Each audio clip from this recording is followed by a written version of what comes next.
And boom, there we go. Welcome back, everybody, to another episode of the show. I am joined here with a very special guest I've actually wanted to get on for a little while. We talked about her on the episode with Maj Toure when we were talking about sort of his message as far as gun control being racist. And, I brought you up. I have with me today Kerry Slone, a.k.a. Stilettos and Shotguns. And I actually, funny enough, I've, quote, known you for a long time on Instagram, but I just learned your real name today. I was kind of embarrassed. I was like, what's your actual name? Yeah, and I don't want you to be embarrassed. That actually happens a lot. And part of it is I have to own it's my fault because I assume that people know my name because it's, a lot of interview or videos and stuff. It's out there, right? Especially when I give speeches. But I forget that people sometimes on social media don't know it. So that's not all your fault. I just want you to know though, Dave, that I put on my good sports bra for you and my good bunny slippers today. Wow. I just want you, that's how important you were that I did these things for you for this podcast. I have no words. I am taken aback by the level of preparedness and how you should. How much this means to you. Saying. So, well, I mean, I'm establishing where you are in the priority food chain now. So, well, I wore my really nice jorts. Are you wearing pants? I was going to say, or do you sit there with no pants? I am wearing pants. You said it was hot in there. There we go. Oh, okay. Oh, see, ladies, that's a real man. It has no shame, and he'll wear jorts. Oh, for sure. Right? I lost or any pants. shame. A real man will wear purse pants so he carries your shit. I'm just saying. Okay, well, we'll get into what a real man is here in a little bit. But before we jump into all of that, for anybody who's not familiar with you or your work or what you're all about, give a brief little synopsis of who you are and what you're all about. Yeah, well, thanks. I started a nonprofit organization called We the Female, and in short, we have a longer mission statement about understanding it from the inalienable rights in the Constitution, which I'm passionate about it, as you know. But in short, it's our mission is to arm the women with education, confidence, and self-defense, and that's important to me because I work a lot, obviously, as you know, in the gun community, whatever that means, the gun industry. The 2A community. The 2A community, whatever that means, really, because I'm not sure. But everybody thinks that women should have guns. And, this will kind of evolve as we're going through this conversation. So I don't want to lead in with this. But I have some issues with that. And particularly because I'm a domestic violence survivor. I work with domestic violence survivors a lot, and not everybody's always ready for a gun, and that's okay. But that doesn't mean that we shouldn't be helping them embrace self-defense, especially women. And the more that we continue to push that, the more it can kind of push women away. So, and in addition to, ironically, a world in the gun world where we talk about de-escalation and not using your gun if you don't have to, why do everybody needs a gun? I agree. I personally want a gun. I shouldn't say I agree with that, but I personally choose a gun, but that doesn't mean everybody does. But if we're about not having to use one to begin with, why aren't we looking at self-defense from a holistic point of view? So I kind of coined the phrase holistic, helping women embrace holistic self-defense. Because as we know, as gun owners, it's very little about the gun. It's actually more about when not to use it. Right. Than when to use it. So. Yeah, and it's funny, you hear pro fighters like MMA guys and people like that talk about that as well. There's this misconception that because you're an MMA guy or you're a jiu-jitsu black belt or whatever, you must just always want to fight. And they're like, and I believe Jocko has even said this, I would much rather run from a fight, but I know how to fight if I have to, because it's all about self-preservation, right? And it's kind of the same thing. Yeah, and it's funny how, because I'm not a regular mom, I'm a cool mom. I'm in that age group now. And as I'm learning, by the way, side note, that what people perceive on TikTok, because I'm newer to TikTok, as the MILF, and what I was like, I thought I was in that lane. I'm like, oh no, man, clearly I don't have enough implant of something. But anyway, it's no in comment. my 20s. Dave, you would have laughed your ass off had you met me in your 20s, because I was a shit-starting, combative fight picking, and I don't care who you were. Like, I'm 5'3.5" on a good day, 5'4", I like to say, and stretch it, right? And I would have like picked a fight with you across the room, like, and then walked over to you. When I you don't doubt that. that. Said, don't, huh? I don't doubt that one bit. It's happened before. And you know, and I had one guy walked up to him, he's a big dude, right? And he says, and I looked at him, and it was just a long story short, it was a misunderstanding, right? It was one of those things where you catch somebody's look and he had resting bitch face, and I thought he was like being an asshole. And I walked over to him and he looks down at me and I said, "Do not make me embarrass you by kicking your ass in front of your friends." Jesus. And he looks down at me, you know, and I sobered up real fast. And I said to myself, I was like, "You're going to die today." It's one of those moments. But fortunately for me, he understood de-escalation and looked at me and laughed. And he's like, "You're crazy." And then we ended up kind of being buddies, you know, after that. But that I've learned becoming a gun owner now, like you can't be like that. And I've had a lot of my friends, my girlfriends say, "Oh gosh, now that I know you know, I didn't know you carried a gun. I would walk across the street." I'm like, "You've been literally in rooms with me for 5 years while I've owned a gun. You just didn't know." Right. You know, well, you've got such a temper. And I said, "You know how much more patient I am with people like you now that I carry a gun? Like, gun owners put up with way more bullshit from people or people that know how to fight or defend themselves. Like, if we're looking at you and saying, okay, that's like your yellow flag." Yeah. You know? Yeah. Because you don't have this, you're at ease. Like, you don't have this need to be on edge, you know, because you know that you can take care of yourself if you need to. I was curious when you mentioned that early in your 20s, you were kind of piss and vinegar and confrontational. And then you kind of changed over time. Yeah. What brought that about? Was it becoming a gun owner, or was there something that happened in your life, or how did that come along? Well, I mean, a couple of them, right? And this is something we can get down this if you choose, because there's some really good information for people particularly if they're in the gun industry and firearms instructors, self-defense. I know you deal a lot with the, you know, MMA and other, you know, hand-to-hand combative individuals. And being a domestic violence survivor, a lot of people, even though that they may know that a lot of domestic violence isn't just getting hit, they still perceive, like when you hear it, that's the immediate thought you go to. Right. But most of it is actually verbal, emotional, and psychological. And I ended up in a relationship that absolutely broke me. And people say, "Well, how do you get into that? And how do you know?" And I mean, they're charming. Like that's a whole other episode, honestly, like to talk about that. And because it's a rabbit hole, you know, I mean, it's of how, because people say, "Well, you're so strong." How can, like, you know, they're attracted to that, interestingly enough, because now you become the bigger goal to break them down, kind of a thing. Right. So that didn't help, for sure.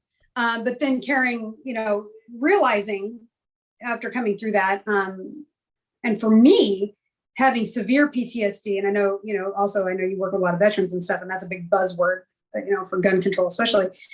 I had nightmares really bad and couldn't sleep, where I was having nightmares of my ex coming in to beat me up. I was going through the treatment. I was doing everything I was supposed to do. But it wasn't until I bought a shotgun and put it on a rail on the side of my bed that I actually stopped having, it wasn't immediate, but it stopped the nightmares. Wow. And once I realized that, I realized, oh, I don't have to be afraid, right? I can go back to being this, you know, strong person or whatever. That being said, for people that do work with DV, there's a couple of types of personalities that will come in if they're a domestic violence victim. You'll have and I can be like this, especially when I see abusers, very combative, very aggressive, right? It's that survival, it's that survival instinct. Yeah. So if they get like that, that's usually a flag for you to start exploring a little bit more. But the other one is that they're still that broken and meek one. And those are the ones you have to worry about with firearms still, because oftentimes those are the ones that can still have one used against them. So I work with a lot of instructors in the self-defense world overall, helping them understand I've written articles about this for like Shooting Industry magazine, for like gun stores and stuff, how to recognize when a victim walks in the door based on how they're acting, and the things that they say, like, are they really ready to own a gun? You know, I mean, I'm like Oprah with guns, and you know that, Dave. Like, I'm like, everybody gets a gun. It isn't my decision who's mentally fit, who's reformed as a felon. I mean, that's Maj and I, I know that's we are like on that. I'm like Oprah, you like old West. Oh, you're done. You served your time. Here's your rifle on the way out the door. Like that shit should be in like, not that I've not been in jail, but from what I see in movies, I'm guessing like you go to the little checkout thing and they give you back your shit. I don't know. Here's your gun. But I don't know what that really looks like. Somebody hit me up, let me know. But I'm guessing like your gun should be with that. But that being said, we as responsible gun owners, if we don't want gun control, they're going to do it anyway. But to kill more of their arguments, why? Finding ways to help identify, to help manage and build people up before we put them in their hand, right? Particularly with domestic violence. I mean, I could go on for hours about this, but that we're domestic violence, children, right? We're big pawns, right? We're the big buzzwords for gun control. Right. And if we can figure out ways to help people acknowledge when a woman or man isn't quite ready to have a firearm yet, and help build them up. And maybe that's through hand in hand, right? And that's why, or starting with the situational awareness class, which is one of my most popular classes where I come in and it's called defensive mindset. The situational awareness is a component of that, really. Right, I don't like not a victim situational awareness classes because it's way bigger than that. But that at the core of it is that situation. How can we start getting them there? So I guess in short, I like to tell people whenever it's like, every woman needs to be armed. And, I'm like, some women, I have to help them understand that their lives are worth defending to begin with. Right. Before I even put a gun in their hands. So let's start there. And so, that's a big component missing from the self-defense industry. Yeah. Yeah. And I wanted to touch on, so early on you said that, not every woman is ready for a gun, domestic abuse victims, not everyone is ready for a gun. And then you elaborated on that and you said, especially those who you can tell are still a victim. They're meek. Yeah. They're still a victim because the risk is that it could be used on them still.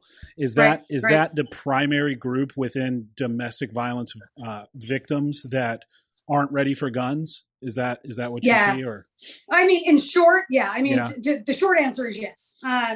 And that's usually the women that are right out of their situations.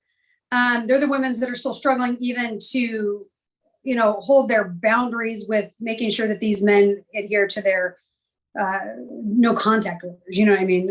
Without, letting them get in their heads, right? I mean, and this one hit home for me, a little just anecdotal story about that is a lady I know, badass MMA, trainer. She's black belt. She teaches women. She's amazing, but she was in an abusive, well, there's two of them actually. One of them I'll share with you later because it'll get you a little bit. She's actually become a big advocate for domestic violence and being a gun owner now, and she's become quite the thing on TikTok. Interestingly enough, because she's a younger gal, but she came out because she had watched me for a while about being a victim. But this one gal, she works for a big company, self-defense, and not USCCA, but she works for US Law Show, big company. Badass. I mean, she's amazing, right? Gun owner. And I was talking to her one day and she was talking about her ex and some of the stuff that was going on. And I said, honey, if he showed up at your door, I'm concerned about you having a gun. And she looked at me, right? And I said, he would use that against you. And she kind of looked at me. She didn't say anything, right? She looked at me. I said, he's still in your head. He's still in your head. And because he's still in your head, if he starts to escalate and gets violent, you pull that gun out, one or two words, right? And you're going to hesitate in a moment that you need to, and he's going to turn that on you. And she started crying. Wow. And I was like, there you have it, right? I mean, that was it. That was hard. I started crying, right? Because I knew it. I expected her to become defensive because that's usually one of the signs, right? Well, that's not true. I wouldn't let that happen. And I'm like, okay, that was what I was waiting for. But obviously I must have delivered it right because I can be kind of bitchy and I'm pretty to the point. Yeah, I'm pretty, I don't sure. You may call me a bitch, but you'll never call me a liar, right? It's kind of my life motto, but that's a good motto. It hit home for her. So, because if I wasn't correct, she wouldn't have started crying, right? It cracked her. And that wasn't my intention. But that awareness is huge. And now she can move forward learning the tools that she needs to learn to help heal herself, her mind and her heart, so that if that moment ever does come, that she will never hesitate to defend herself and her babies because he's gotten in her head. Now, not to dive too much into your story, but when it That's was okay. I don't mind. happening, when it was happening in your life, is that when you discovered firearm ownership or took that on, or did that come afterwards after you got out of the situation and then you thought to yourself, never again? How did that transpire? Yeah, I mean, I've never been afraid of guns, right? That's never Right. been my grandfather. I mean, I literally grew up, like, you would have loved him. My grandfather was like a fictional character in an old West movie, like larger than life stuff. Owned some of the first strip bars in Texas in the 60s. I like Yeah, him I mean, already. like, huh? I Yeah, he like was him great. already. I mean, in my strip clubs then, I mean, like, giant pasties and ruffled up panties, right? So provocative, but I wouldn't give you some of those old photos now because they're pretty benign, but from his dancers. But he left loaded guns everywhere in the house, and we knew better. We were more afraid of him than the gun, because we knew not to touch them. We didn't have guns in the house. It just never was a thing, right? It never came up. But it wasn't until I had that shotgun that I realized that changed the game for me. Okay, that's right. You mentioned that, the shotgun. Yeah, no, that's okay. Yeah, and that for me mentally, it changed the game for me. It took me a while to make the connection that, right, because I was going through the EMDR for those, particularly for veterans that have gone through PTSD therapy. EMDR is big, and for those of you that have been through it, you get worse before you get better.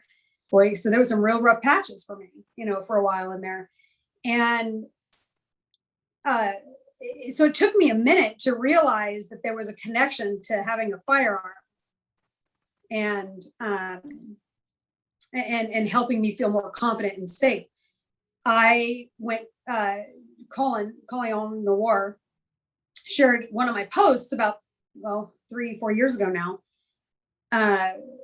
where they passed a law in Washington State. If you're a gun owner and active with keeping track of this at all, you're familiar with it. It was called 1639, made national news.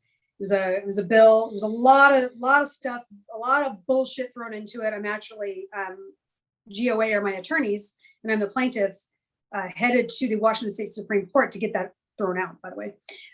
So my name is on a lawsuit right now to get rid of that.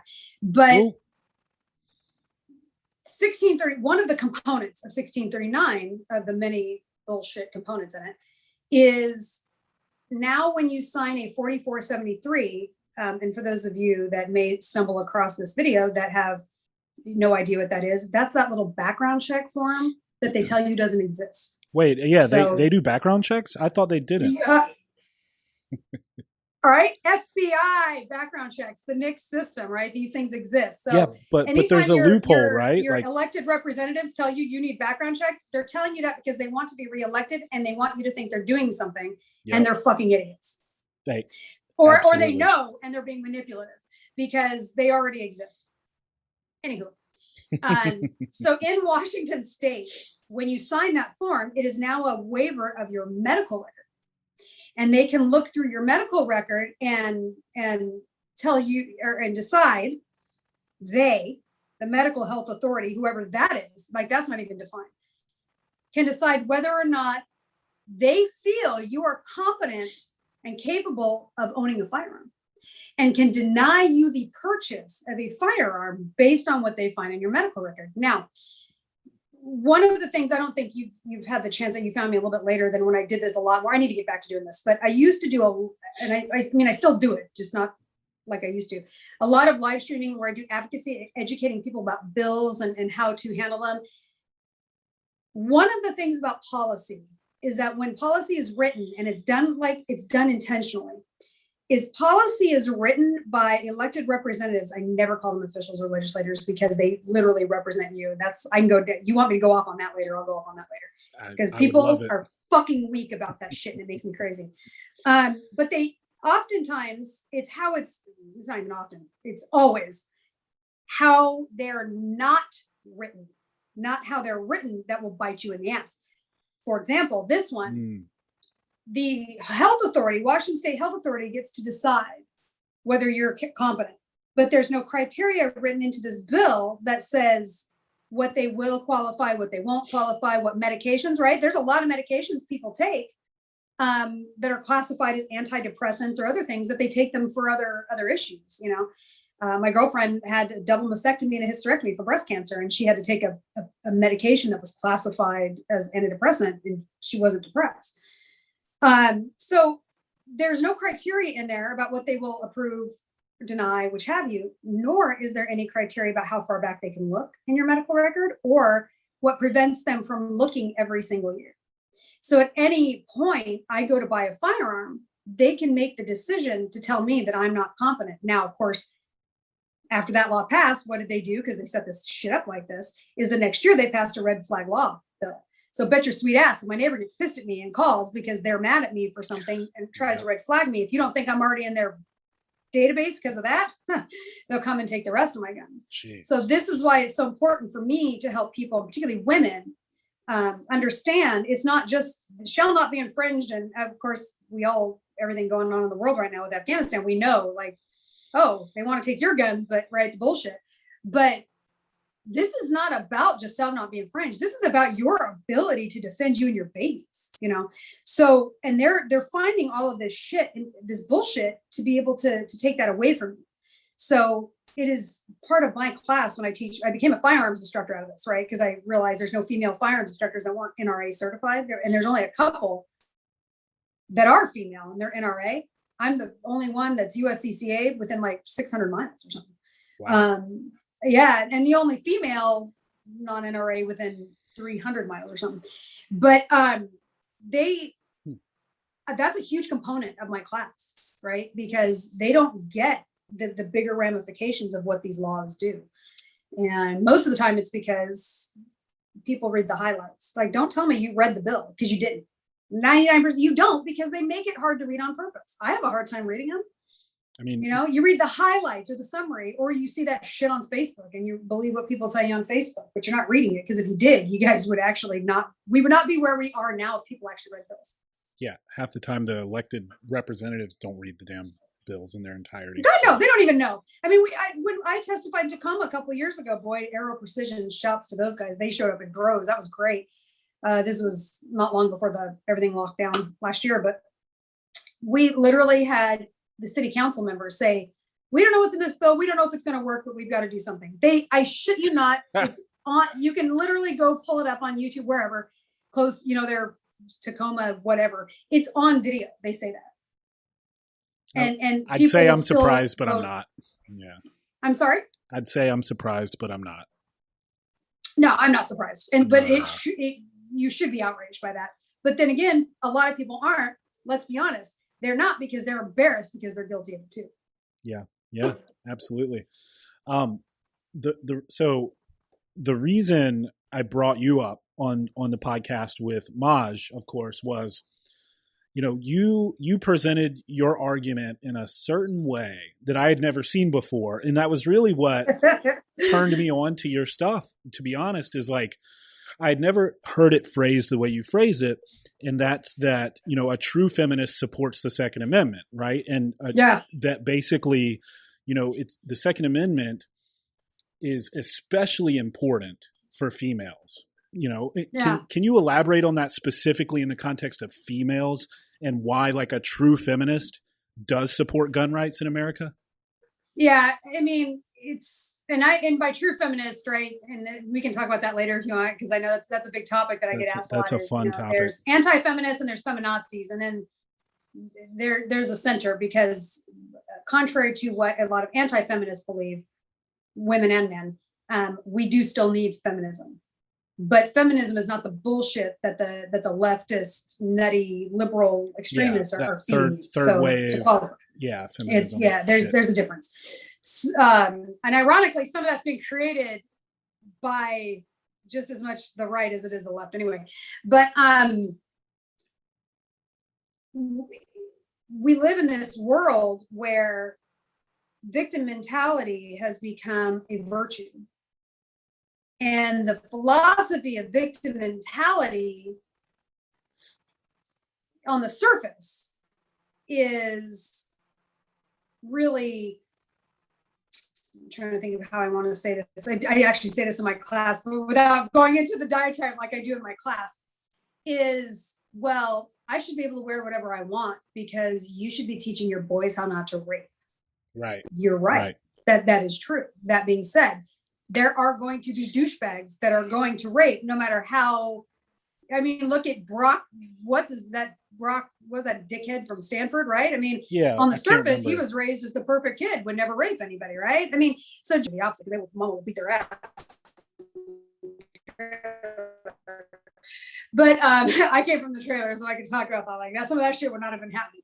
But right, so so there is truth to that. But because they've gone so off the rail with that, and our politicians have perpetuated victim mentality through that kind of attitude, and we're seeing this with like what they're doing, to the police and all this kind of stuff, and bringing in mental health professionals instead of cops and so on and so forth. It's taking the responsibility of owning your own safety off of people, and that is just as important as teaching a young woman how to protect herself and be responsible for herself. Is just as important as teaching your boys not to rape, right? So I'm trying to think of, like I said, I go on for like 25 minutes in my class about this. So I'm trying to think of a way to scale it in for you. But we tell our girls not to dress this way. We tell our girls, on the side that well, if you don't want to do that, then you shouldn't be dressed like that. So why aren't we teaching them instead, if you do want to dress like that, that's okay. Embrace who you are and something happens, right? They're not mutually exclusive. Right. And so the culture of victim mentality isn't about putting the responsibility onto someone else that either hurts your feelings or assaults you or whatever. The culture of victim mentality at its core is being perpetuated by politicians to make you a victim so that you have to become more dependent upon them. And as we can see, that's working well. Yeah, no kidding. That's sarcasm for those of you that don't speak fluent sarcasm, right? But I mean, that's right. This is the thing. So they continually tell you that you don't need a gun to just call 911. But then they turn around and take away and then turn around and tell you that they're not going to send cops to take care of you. Yep. And the cognitive dissonance in that is real, big time, and it's frighteningly real. And that definitely impacts women more than men, right? I mean, don't get me wrong. I've seen, and I know you in your industry, there are some women that will 5'3" women that will flat take out a 400-pound man. I mean, I knew a cop one time that she just, you know what I mean? But guess what? She was, that studied martial arts her entire life. Yeah. Right? She just flat out jumped on top. She literally crawled up him and took him down as I was on a ride along. And I was like, what the hell? It was like that too. So, I mean, it happens. Right. That being said, but that's the exception. Overwhelming majority. Yeah. Right. I mean, like when people say, well, women can't, I'm like, I wouldn't say women can't, because I've seen some women flat take out some men if they know what they're doing.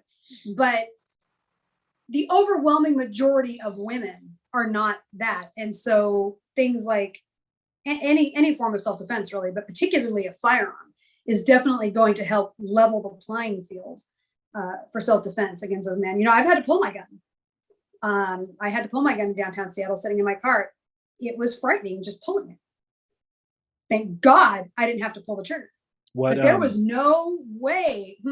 What happened, if you don't mind? Like, what was? So I was sitting in my car, and if you live in Seattle, or you understand, like there's a shit ton of construction going on, and there's this goofy little spot that you have to get onto a ferry, right? Because I live across the pond, and this homeless guy was swinging around a golf club, and I'm not on my phone in Seattle. Like if you ever get a text message from me, Dave, and you're like, what the hell is she saying? It's because I'm busy doing something and I'm voice texting and I don't proofread it, right? Because I'm not going to take my eye off of what's going on, but I'll still send that shit, and you'll be like, what? Right. Oh, and you'll see some goofy shit go out sometimes. But so I know I wasn't on my phone because I don't play with that in Seattle, especially, the last 5 years or so. Don't remember what exactly I was doing, but I remember catching out of my peripheral situational awareness, right, this movement. and I look over and it's a homeless dude swinging a golf club. Well, for anybody that trains in situational awareness, you know, the wild card at making eye contact is always like the crazy homeless drug addict person, right? Yep. Like I tell my students, it's still the gamble you want to take in that wild card for many reasons. One, just for identification purposes.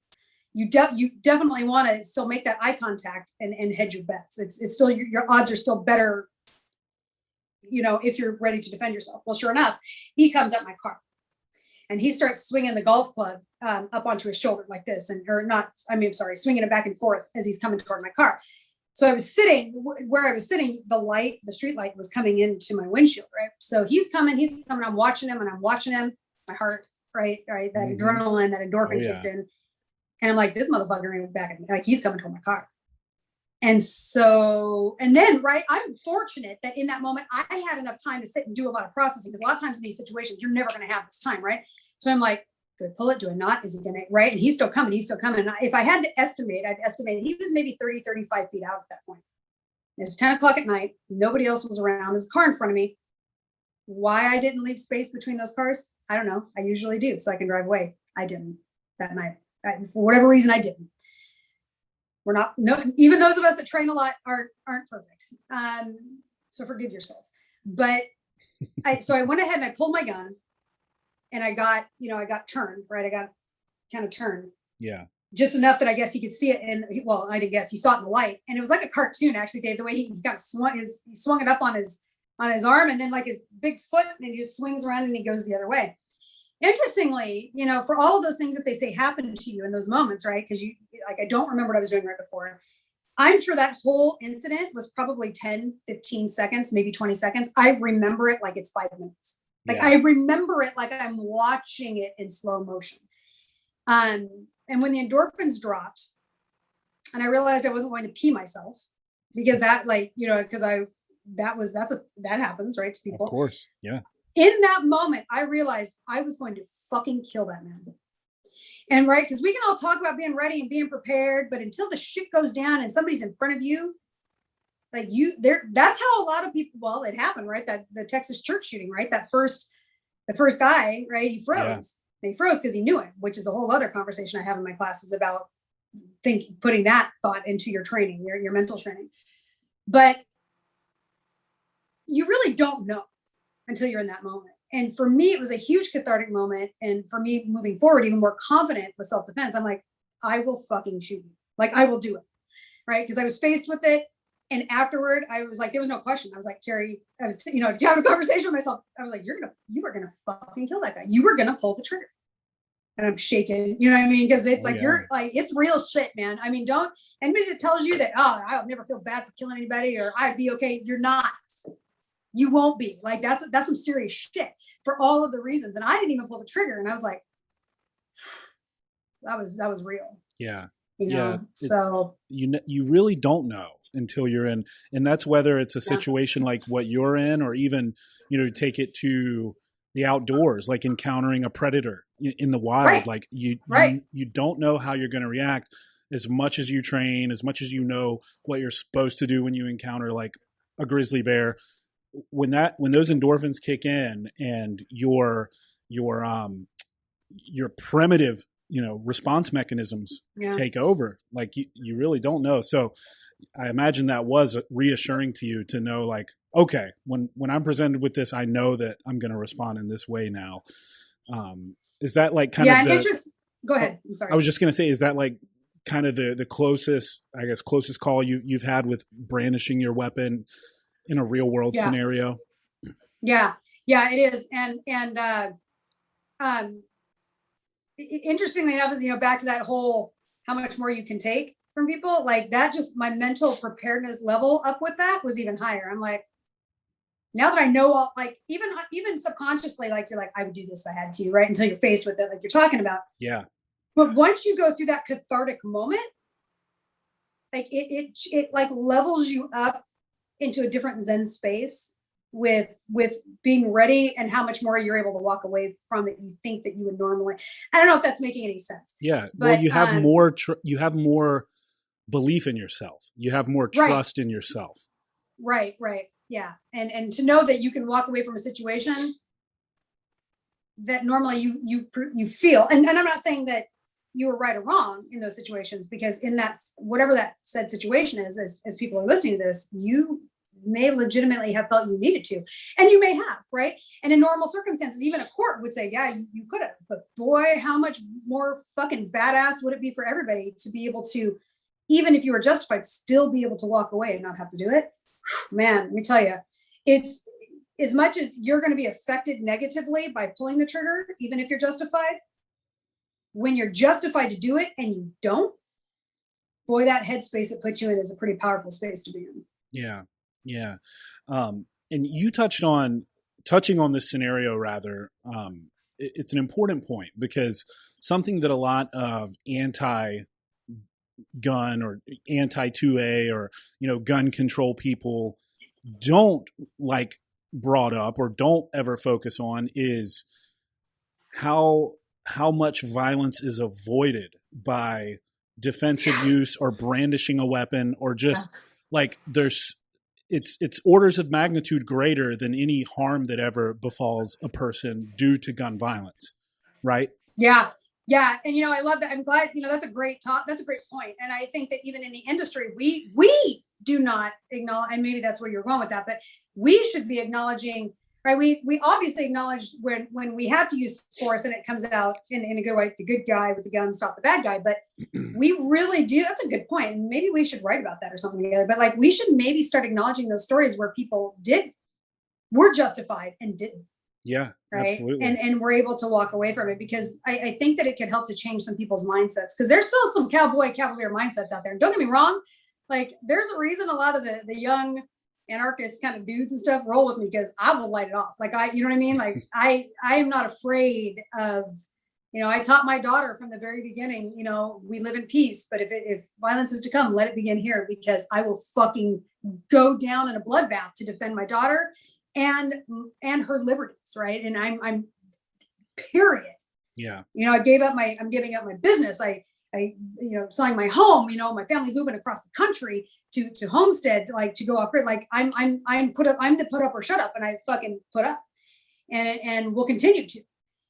That being said, it's just, man, if you don't have to, it just, everybody's better off. And it's just the state that you get into in your head. Oh, man, it's just a different set of, corny it sounds, but it's just a different Zen state that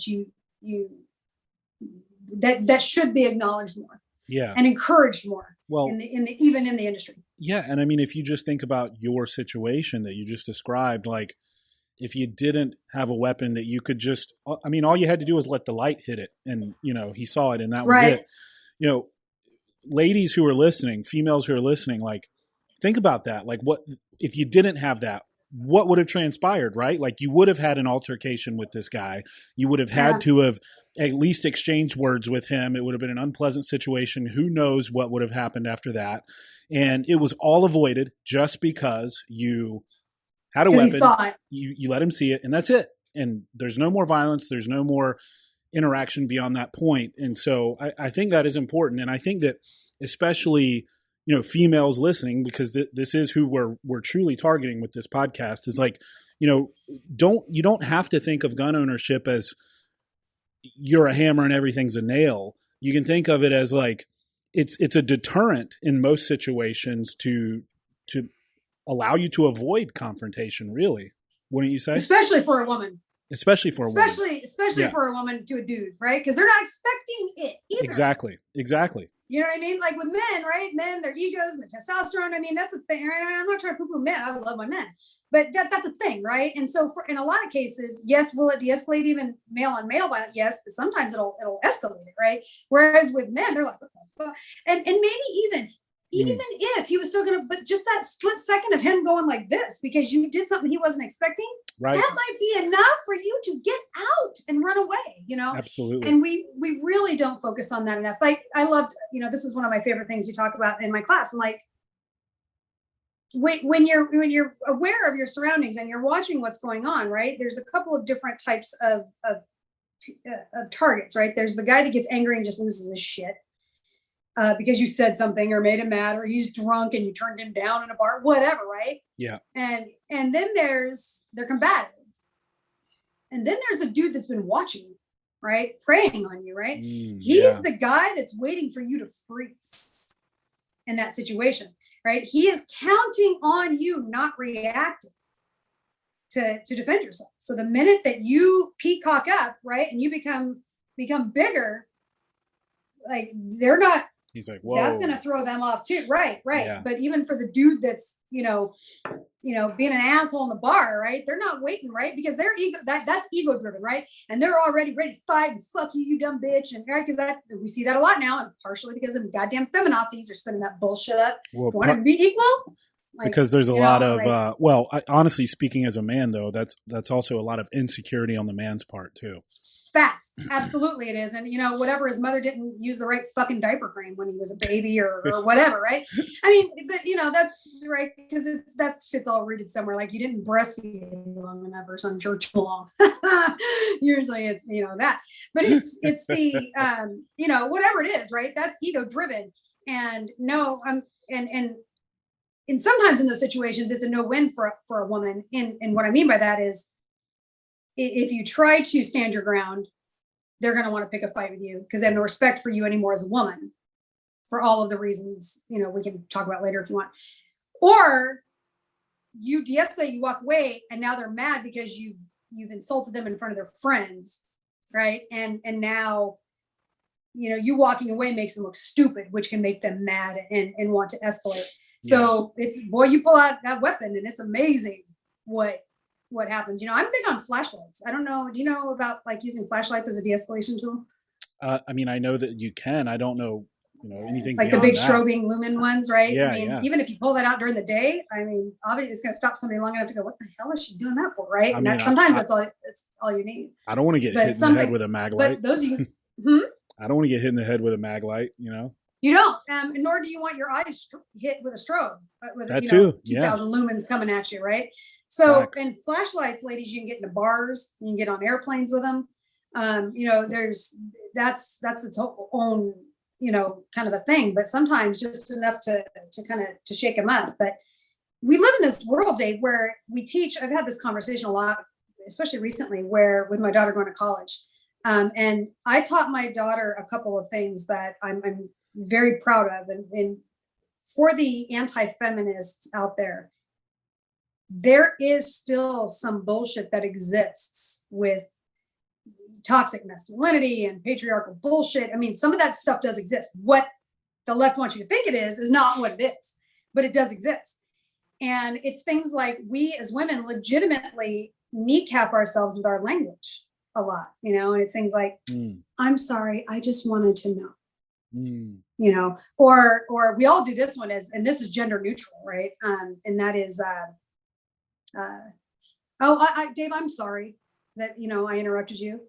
Oh, it's okay. No, it's not okay. It is not okay. So I taught my daughter to not kneecap herself with language. And I'll never forget, she told her teacher one day, we were sitting in a meeting, it doesn't matter what led up to it, but her teacher apologized to her. And my daughter at 14 years old looks at her teacher and says, thank you. And the teacher kind of went like this, right? And I was like, it is, when we tell people it's okay, we are subconsciously giving them permission to continue to act like this. And because we live in this twisted concept of what victim mentality is, a person is not used to being told, thank you, or I accept your apology. They're waiting for you to excuse the behavior instead of holding them accountable for their behavior. So it really starts at that core, and I'll never forget, because she did that to me. I apologized to her. I lit off on her when she was young, and I kind of, mom had a bad day, and I went over the top, right? And I apologized to her. I'm like, I yelled at you. I shouldn't have. She was like 6, 7.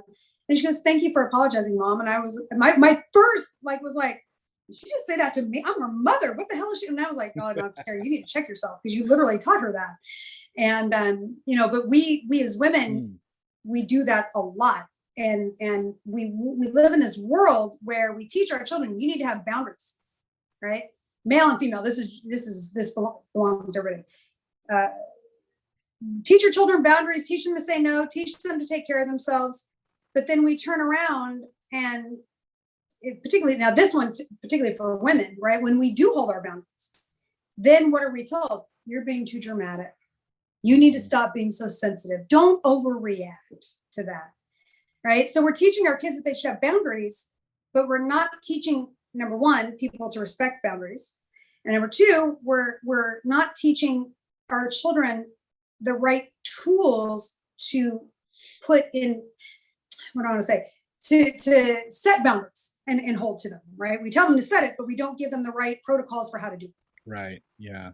It seems to me that ultimately, I mean, really, that we've just lost any sense of pragmatism in human interaction. Like just basically, it's okay to have that exchange you just described in the truest sense of the word, instead of feigning some apology and then expecting someone to say it's okay. Right. So we've kind of lost like the true meaning of those interactions, I think. And a lot of that is because people are so emotionally driven and sensitive. I wanted to touch, and we corresponded about this a little bit before the podcast, but I agree with you. There are, and this is something that I encounter daily, being who I am and looking how I look, right? This concept of toxic masculinity. Mr. I did not forget leg day. Yeah, exactly. Dave did not forget leg day. Mr. did not skip leg day, guy. Never. It's important, fellas. You can't skip leg day.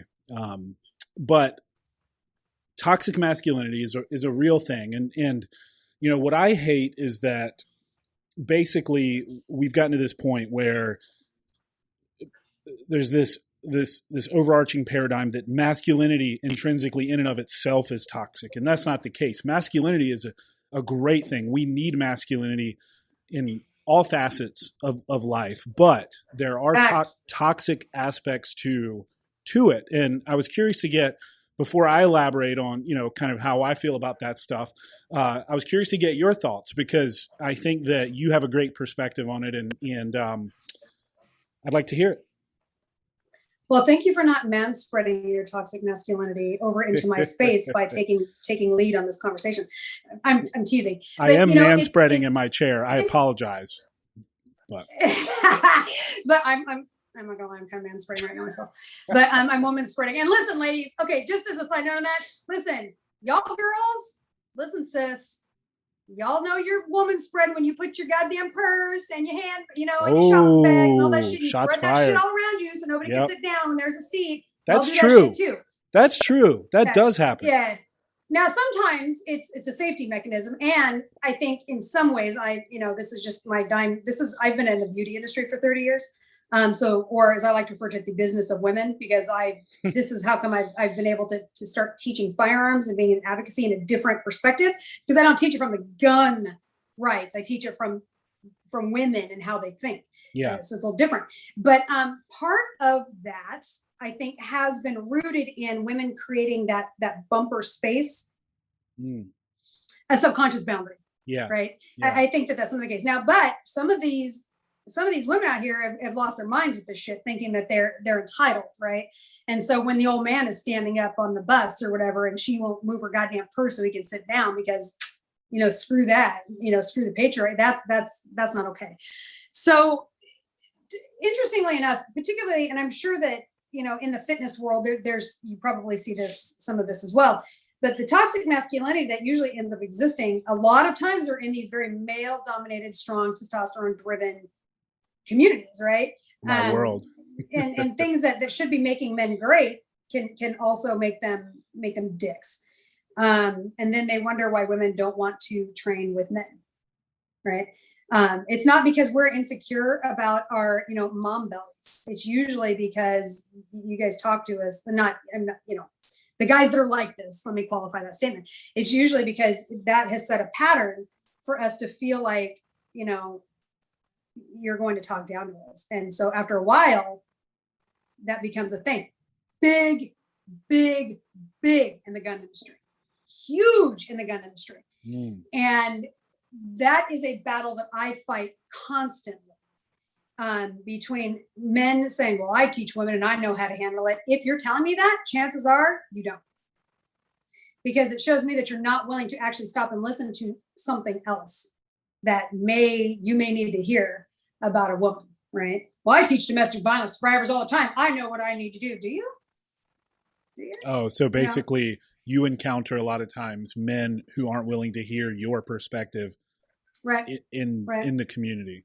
Right. And usually it comes from if it's a post or I've given a speech or something, and it comes up with, well, when I teach this, no, this isn't about you right now. Right. This is about me putting out information to help reach people that need to hear it, from the advocacy side or the instructor side, or for those women that have been treated like shit to see that there are people out there that are trying to help teach what they're going through, right? That we are empathetic to what their struggle is. And so I'll have to send you, like on you follow my nonprofits page. And like, if you go back through, sometimes the guys are such dicks that I actually will screenshot. Apparently those, when I do the short story thing, I don't know if you've seen that. Those are becoming popular when I put people on blast in these short stories. And I don't do it to be a dick. I'm doing it. Well, sometimes I'm a little petty sometimes. I love it. But sometimes I put on my little apron and Petty Crocker gets out her. But not on my Be the Female page, right? It's definitely a different voice. But you'll see these men that will come through and they, they just puke that shit all over the place. And I'm like, this isn't about, well, my favorite are the men that are, men get beaten too. Like, if you've been following this page for any period of time, you know that I am the only one that I know of, or that nobody's even been able to bring me a different organization that acknowledges male domestic violence. And I do. So just because I posted something about women going through this doesn't mean that I don't know this, right? So usually it's those guys. That's usually my first red flag that that's an abuser. And that's the toxic masculinity, particularly in the industry. Right. That we, right? Because it's the male dominated industry, and we're going to help the little ladies but if you were really helping the ladies, we would not continue to be hearing for the past 500 years, it feels like, we need to get more women shooting. And why is it such a problem? Or when I do make a post about this, about some of these concerns, all the women are like, amen, I can't believe this. I don't like training with men.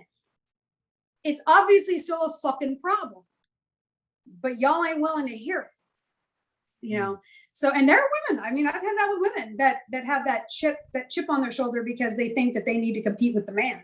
And I'm like, I would not send a woman to train with you either, lady. Because you don't need to be a man. And ladies, most of you probably know this, but the first time, and I know you're going to get a giggle out of this, if a dude tells you he's an alpha male, he's not. That's the easiest way to tell someone he's not. I've joked about Spoiler that before. Alert. You're not an alpha male if you have to tell me you're an alpha male. Please tell me that you're a beta cuck that would be crawling around on your knees naked on a leash behind me in public without telling me that you'd be crawling around on your knees naked behind me in public on a leash. That would be telling me you're an alpha male. Yeah.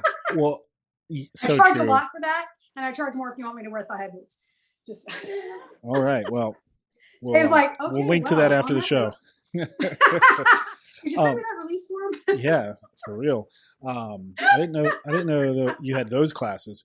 No, I wanted to, but yes, I agree with you on that point, and I've talked about it in shows before.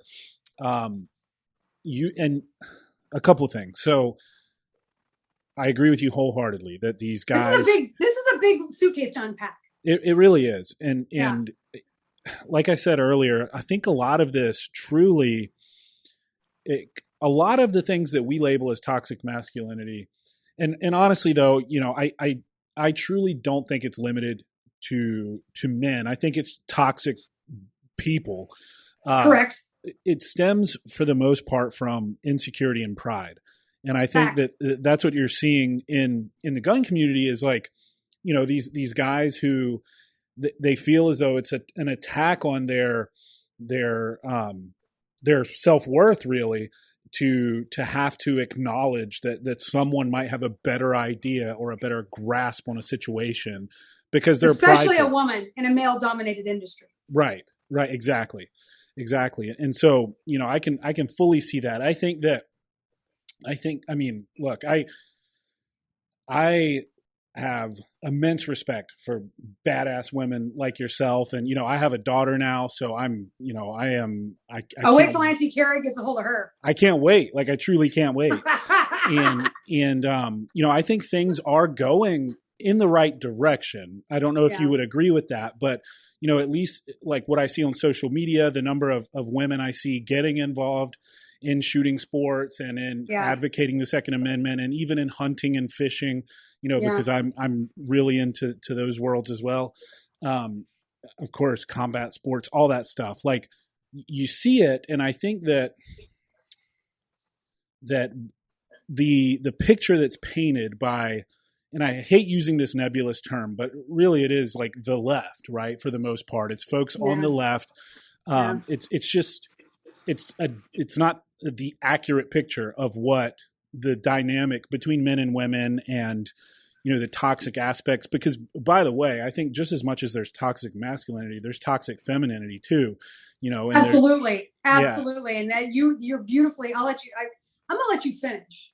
No. But, but yeah, thanks, so Kanye. I want you to finish that thought, but you literally just gave me the segue for where I was going with that. But yeah, so you're right. There is such a thing. That was really, I mean, that was pretty much it. And, I just think that so much of these things, we do ourselves a disservice by saying that it's an attribute of men or women. I think a lot of it is just really people being fucking assholes in general. And, there's abusive women, there's abusive men. Yeah, there's shit that skews more to one side or the other. And I think that it's silly for me to like sit here as a man and be like, oh no, you're exaggerating how bad it is in your community or whatever. No, I think that shit is real, and I think it exists, and I think those dudes need to just get the fuck over themselves. But it exists on both sides, and I think it starts with us just saying like, yeah, it fucking exists. What are we gonna do about it? What are we going to do about it? So anyway, and that's a struggle that I face, because I am willing. I do acknowledge that, right? And one of the things that frustrates me is that you'll get those men that are so insecure for whatever their reasons are, and they become so defensive that they can't hear it. I'm like, just because it's not big, like this most recent post I just did about the women in Afghanistan, and like I literally, and I fucking knew it was coming, because I said, oh, right, they are left guns behind but want to take away a woman's ability to defend herself here. I had to literally go in and pin a comment saying, just because we didn't say it happens to men too, or they want to take men's guns away too, doesn't mean that it doesn't. That's not what this. That's not what you're saying. Right, but that's but guess what, dude? Right? Fucking untuck your dick and stop being such a fucking bitch, because that doesn't mean, just because I didn't acknowledge it in this particular post does not fucking mean that I'm not acknowledging it altogether. So, but interestingly enough, what has created that is this extremist smash the patriarchy bullshit. Mm-hmm. And women in particular are really suffering in the middle of that, because we're suffering from these crazy bitches going off of the fucking nut job end with patriarchy and this and that and blah, blah, blah. And then the anti-feminist side, right, not standing up for themselves, that those of us that get it in the middle, which I'm a big fierce voice for, we're left in this no man's land, right? And that's just really a difficult fight, because we're fighting both fronts. And it's super, super frustrating to deal with, because so I get why men can become so combative, because these women have gone off the fucking rails with the stupidity on this thing.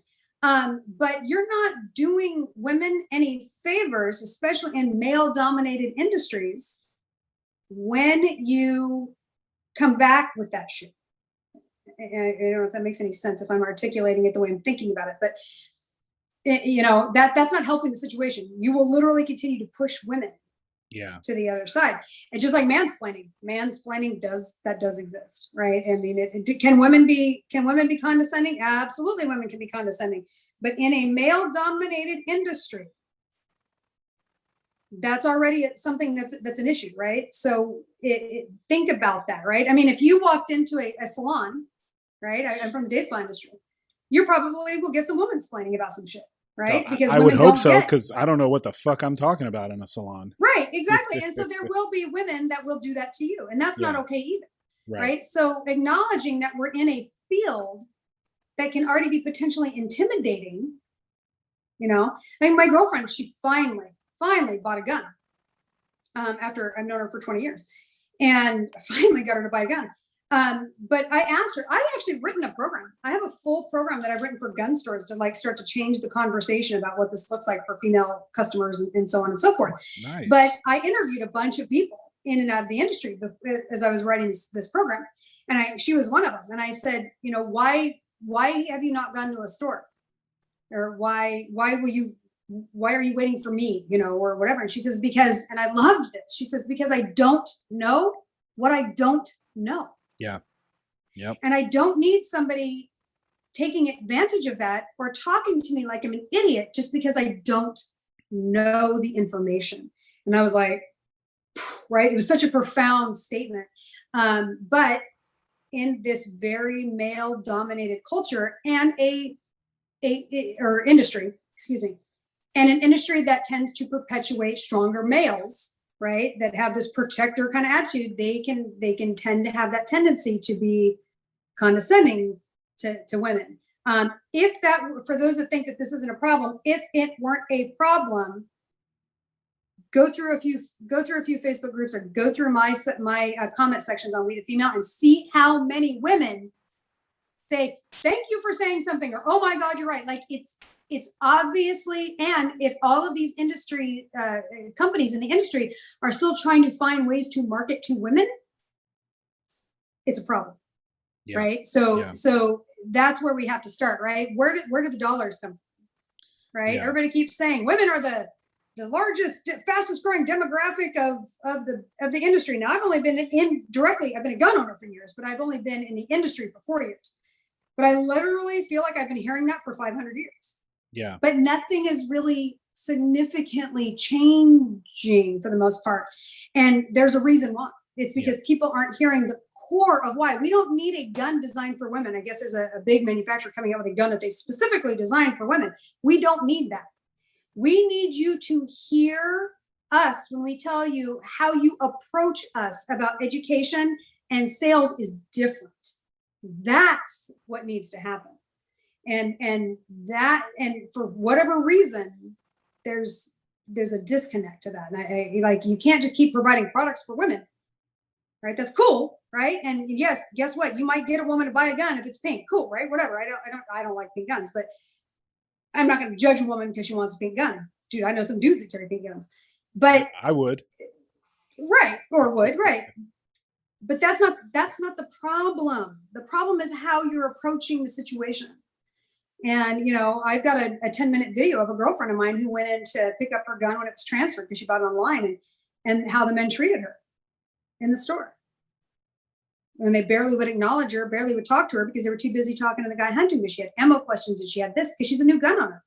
And this woman has single woman, shit ton of money, makes, mid 6 figures a year and will fucking spend. I mean, like it's raining. Like she spends a shit ton of money. Well, that's their loss. And they fucking treated her like shit. And she came back to me and I literally have her on video for 10 minutes ranting about how shitty she was treated. Not ranting, frustrated. Where is this? Is this on your Instagram or your? I don't have it posted. No, because I want to go through and do some editing to it because it's too long. Right. But but she's, because I was doing her nails and she was going off about it, ranting about it and stuff. So it's not a very formal video, but I wanted to capture that in that moment when she was explaining it. And she goes, she says, I just walked in and I was with my friend and, who was already not a big gun fan and stuff. And she says, and that certainly didn't help. I'm like, no, it did not help. But don't sit there and fucking tell me that you're doing all this shit for women when I'm still getting this constantly, getting this feedback, coming in from this. And it happens with, it happens in the defense fields too, hand to hand. My buddy Rob, right, McDojo, he's big on, like, he and I talk about that a lot and how men, the issues and why women don't want to train sometimes with dudes because there's a similar mentality, in how they approach women. Should women toughen up a little bit? In some cases, yeah. I mean, let's be fair, but we think differently than men. Yeah. And you know, because guess what? Contrary to popular belief, we are different. No. In gender, right? Yeah, like we you know, listen, ladies, look. See, if you, Dave's just like, oh shit, here she is. Let me tell you something, ladies. And to my feminazi extremists listening to this bullshit, your power, and to my anti-feminists, right, who want to just kowtow, because a lot of times they will allow these shitty men to overrun them because they don't want to be associated with the other side, right? But let me tell you something. That's true. Your power is in your femininity. It is one of the most powerful forces on the planet. I mean, shit, women have, right? It's how you have power over us. That's for damn sure. Women have been the rise and fall of empires for fucking millennia. Religions oppress us. There is a fucking reason for that, because you are powerful, ladies. Do not think you have to lower yourself to be equal to a man, because you're not. You run the show. Yeah, in many ways. I mean, we're simple creatures, equal but different. I mean, like we are very simple creatures. Like when I'm telling you, like, and again, ladies listening, like there's simple things that you can do to have complete power and control over us, and it's just a fact. I mean, and it's okay. It's a beautiful thing. It's a good thing. We're different. You know, the biological interactions that occur between us are the way they are for a specific reason. Right. But, you know, I think that to your point though, you know, I think too often guys can get a little too caught up in trying to tailor the way they interact with a woman too much, trying to, you know, do you see what I'm saying? Like, I talk to most people the exact same way. You know, like I'm talking to you the way I would talk to a male guest, the way, you know, but a lot of guys, and look, I grew up in the South, you know, so I hear it a lot, you know, like sweetheart, honey, sugar, how you doing? Yeah. You know, like, and I'm talking like guy friends who, you know, talk to me a certain way, and we'll go to a restaurant and we sit down and the waitress comes up and they're talking to her completely different. So it is an interesting topic because we are different and we do think different, but then it's like, you shouldn't communicate so differently to a woman if you're a man that it comes off, as you said, as condescending. But I don't know if, and I think probably in the scenarios you're presenting, it's not the case, but I do think that sometimes men try too hard to be like overly, what's the right term? Maybe respectful, but not really respectful, but just catering their language to a woman. Do you know what I mean? Right. Like, is that making any sense at all? Yeah, it does. And because they don't want to, right? It's that fine line between, they don't want to sound like an asshole, but then they come across as being patronizing and condescending. Exactly. Part of that is set in our society and where this smash the patriarchy bullshit has come from. I think so. I despise being called sugar, darling, honey, sweetheart, especially from men that don't know me. Yeah. Right. It's so regular down here in the South. It's so regular. Unless they're 60 or older. Right. Because then it becomes a generational thing too. Right. But more often than not, it is used as a derogatory thing. And women will do that too. Oh, sweetheart, don't you? I'm like, I'm not your fucking sweetheart, first of all. And I really, that's one I don't, and like, I don't tolerate that. I don't know you. You don't know me. You know what I mean? There's a tone to it for sure. You know what I mean? And a context, I think, even more importantly, that something like that's delivered in. It is cultural based on where you are in regions, right? Absolutely. That is definitely a thing too. But I do think that it can go that way. And I think that unfortunately for a lot of men, they have become circumstantial victims of that patriarchal extremism, feminazi bullshit, because they're so scared to step. They don't know which way to step. We don't know how to act sometimes. Like we're like, well, and that's you know, and for those people that, you know, I don't know what I'm thinking that your crowd tends to be more centric to right leaning. But that being said, you may have some more, we don't know, or for anybody that may stumble across this. Look, understand this. We as women are not still fighting for any rights. And a lot of people will tell you that's because we got the right to vote in 1920 and that was that. No, it's actually, believe it or not, the last thing that really rights-wise that ended up happening for us was in the late 70s, early 80s, when we could actually have credit in our own names. Right. So, because we couldn't even have a credit card or have credit in our own names or buy a home or do any of that stuff. So we definitely have that shit's still hot, right? I mean, the coals are still hot on that fire. Women, it wasn't until the 80s that women could actually have their husbands arrested and charged for rape. You know, so these things still exist, right? That being said, we're not fighting for rights anymore. We are still fighting discrimination, and we are fighting for opportunities that we now miss, ironically, because these crazy feminazi nut jobs are creating the very environment in which they profess they have to fight against. So women will tend to lose these, especially strong personalities, right? I do not like when people say, well, you're intimidating. No, fuck you. You're intimidated. There's a difference, right? And a strong man is not intimidated by me. That being said, when we walk in, if I, control a room more than a weaker man, right? I may lose an opportunity because I intimidate him, right? But that's because their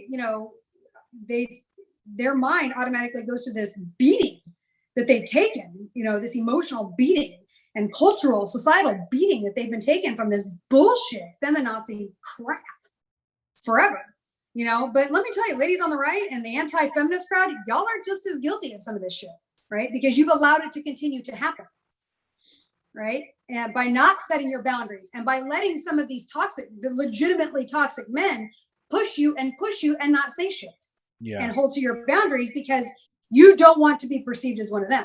So they are just as guilty. I love it, right? Amy Coney Barrett's hearing, man, that was great stuff.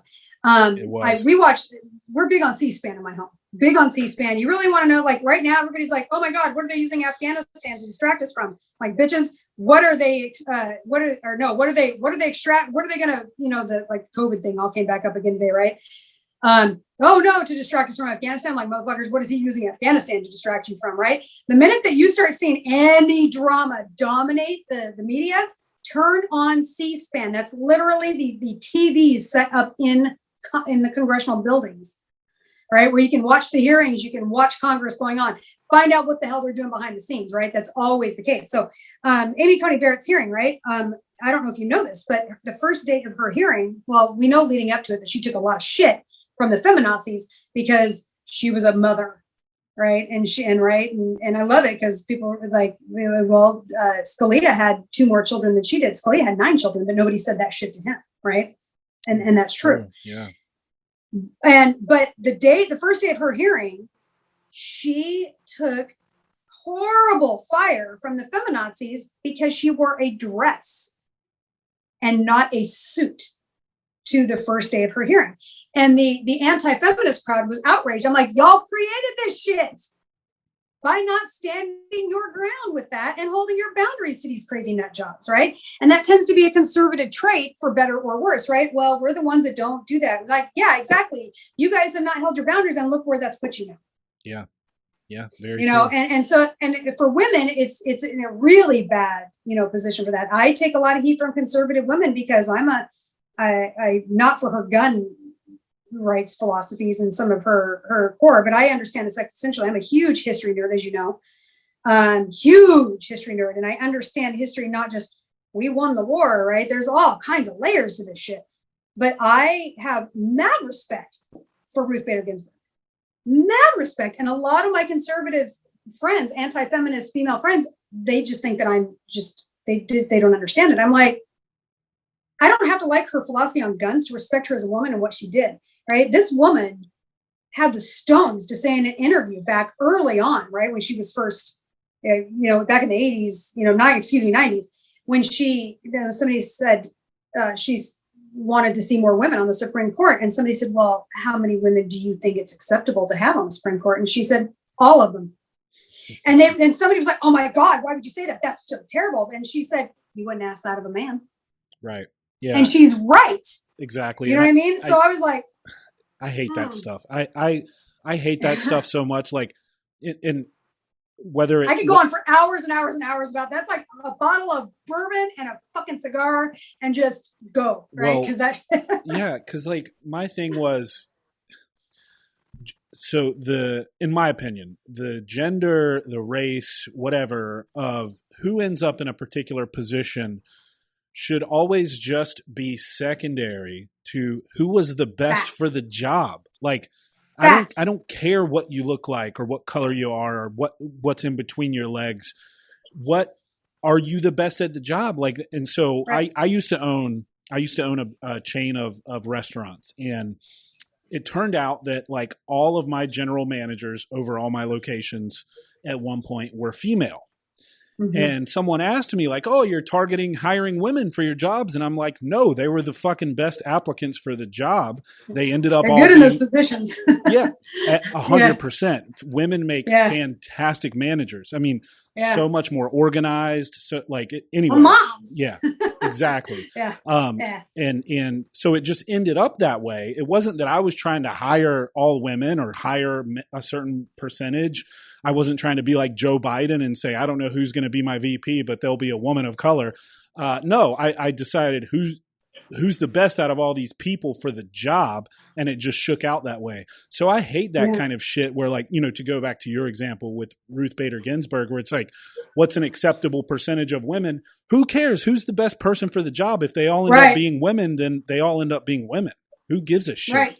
Right. And that was her point. Right. I mean, exactly. And that was at the core of it, but everybody made it about gender, and she said all of them. Was it an look, that woman was fucking brilliant, right? You don't have to like her to acknowledge that she was fucking brilliant. Yes. She said it because she knew it was inflammatory because it got your attention. But she is correct. That question would have never been asked of a man. One of the things, as silly as it is, because especially since all this, since the Trump nuttiness bullshit, and I'm no Trumper at all. I am, however, able to acknowledge stupid people and derangement. You know what I mean? But boy, wouldn't it be great to have some mean tweets back right about now? Just saying. Yeah. I'm just saying. First of all, that's actually the one thing I liked about him. Because people have called me the female Trump because I'm a dick. Like, I'll just say it. You know what I mean? So like, I was never like, I'm like, is it cringy? Yeah. Should a president say it? Probably not. But he knows his audience, right? He's a marketer. He was not. You can say what you want. He's not stupid. Well, my whole thing. Oh, he's the dumbest guy. I'm like, huh. No, he wasn't. Yeah. Okay.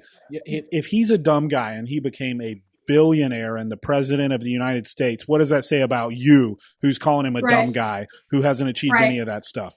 No. And y'all motherfuckers still letting him live rent free in your head. Oh my God. And by that, I mean, motherfuckers, all of you, like whether you hate him or you love him, y'all still on that Trump bullshit. You know what I mean? It's anyway, so true. So it's crazy, right? But that is true. Those types of questions would never be asked of a man.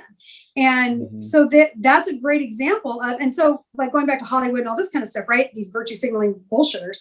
Somebody put together a compilation of this, and I know it had to be a liberal whatever, but the point still stands, is that it was a compilation. It was a 7-minute video, and I wasn't even going to watch the whole thing, but it ended up, I just was compelled by this because you could see the evolution of how some of these women, as the decades went on, how they started shutting it down, and some of them in the most graceful way, where the men were never asked, who are you wearing? Or what was your diet like on the set to keep your figure, right?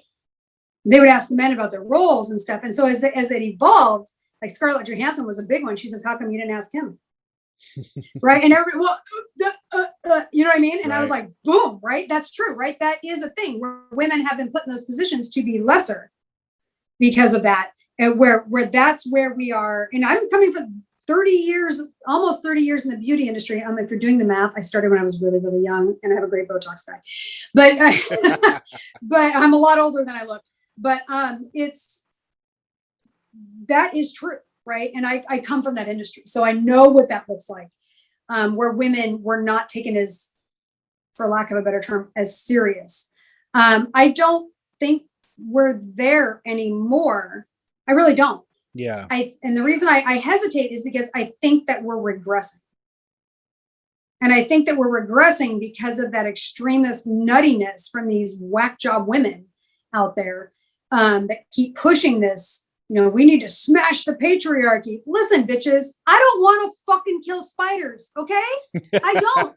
So if you motherfuckers could just shut up, that'd be great. Yeah. All right? I mean, I don't want to kill spiders. And besides, how I would never, ever dismiss or lessen my power of femininity because to be equal to a man. Fuck that. Like, well, you have the power. You're the whole woo-woo side of this, right? Your divine fucking feminine is what fucking controls everything. Stop thinking that you need to be equal to a man when clearly you're above them. There's something that I don't know if it was on one of his stand-up specials. Teasing about being above them. Let me just be clear. I'm not that yeah. No, guys, she doesn't think that. For people listening, she's winking right now.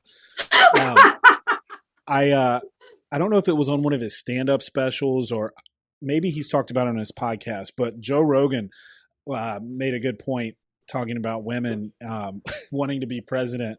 It was a bit, so I think it was his stand-up. He was like, and he took it a completely different direction. It was hilarious because he was like, you guys are so greedy. He's like, you want to be president, you already get to make all the people in the world, and now you want to be president. But that just speaks to but that just speaks to what you said. Like, you guys, every single human that exists came from a woman.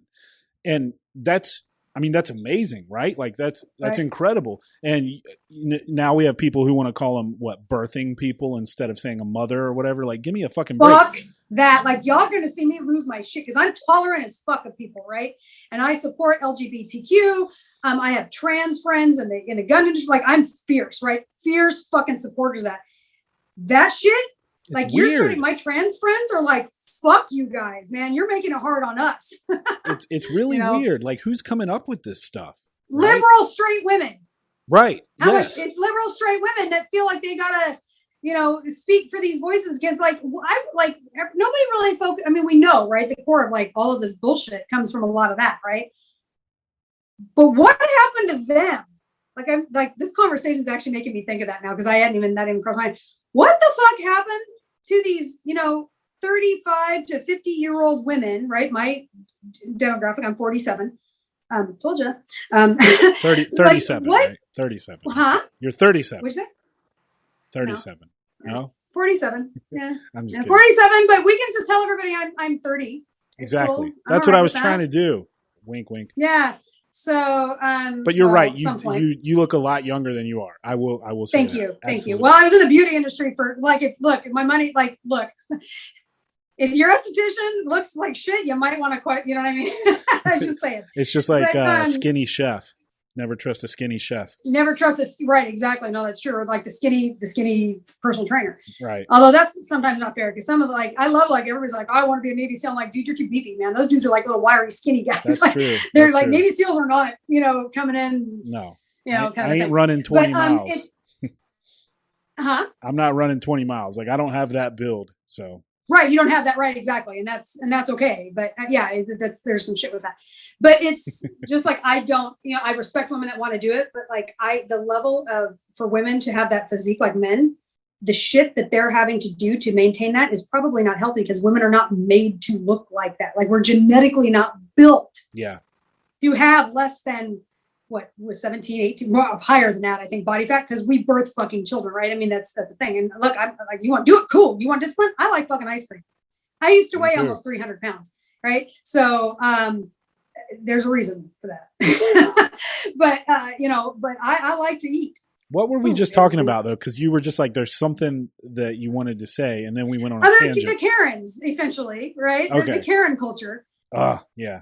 What created that? Like, what happened to that? Like, at what point? And the only thing is, we're talking about this that I can think of is this like the, right? Because that's my age group, right? It was they were latchkey kids. They're divorced, right? The divorce rate is a lot higher. I mean, obviously, we could go down. This is a very, existential rabbit hole we can go down. But my guess is we can, trace some of this back to the core of what is being created by politicians socioeconomically in our world with higher divorce rates, which makes us dependent. And do you know what I mean? That kind of thing. I'm sure that kind of like in the Black community, right? Like, and I'm sure Malaj probably talked about this too, because I watched part of it. I didn't watch it all, where they, like, people are like, well, we need to, we're being oppressed. I'm like, yes, but it's not Black Lives Matter and all that, but it's not for the reasons that you Karens are saying it is, right? It's for these XYZ reasons.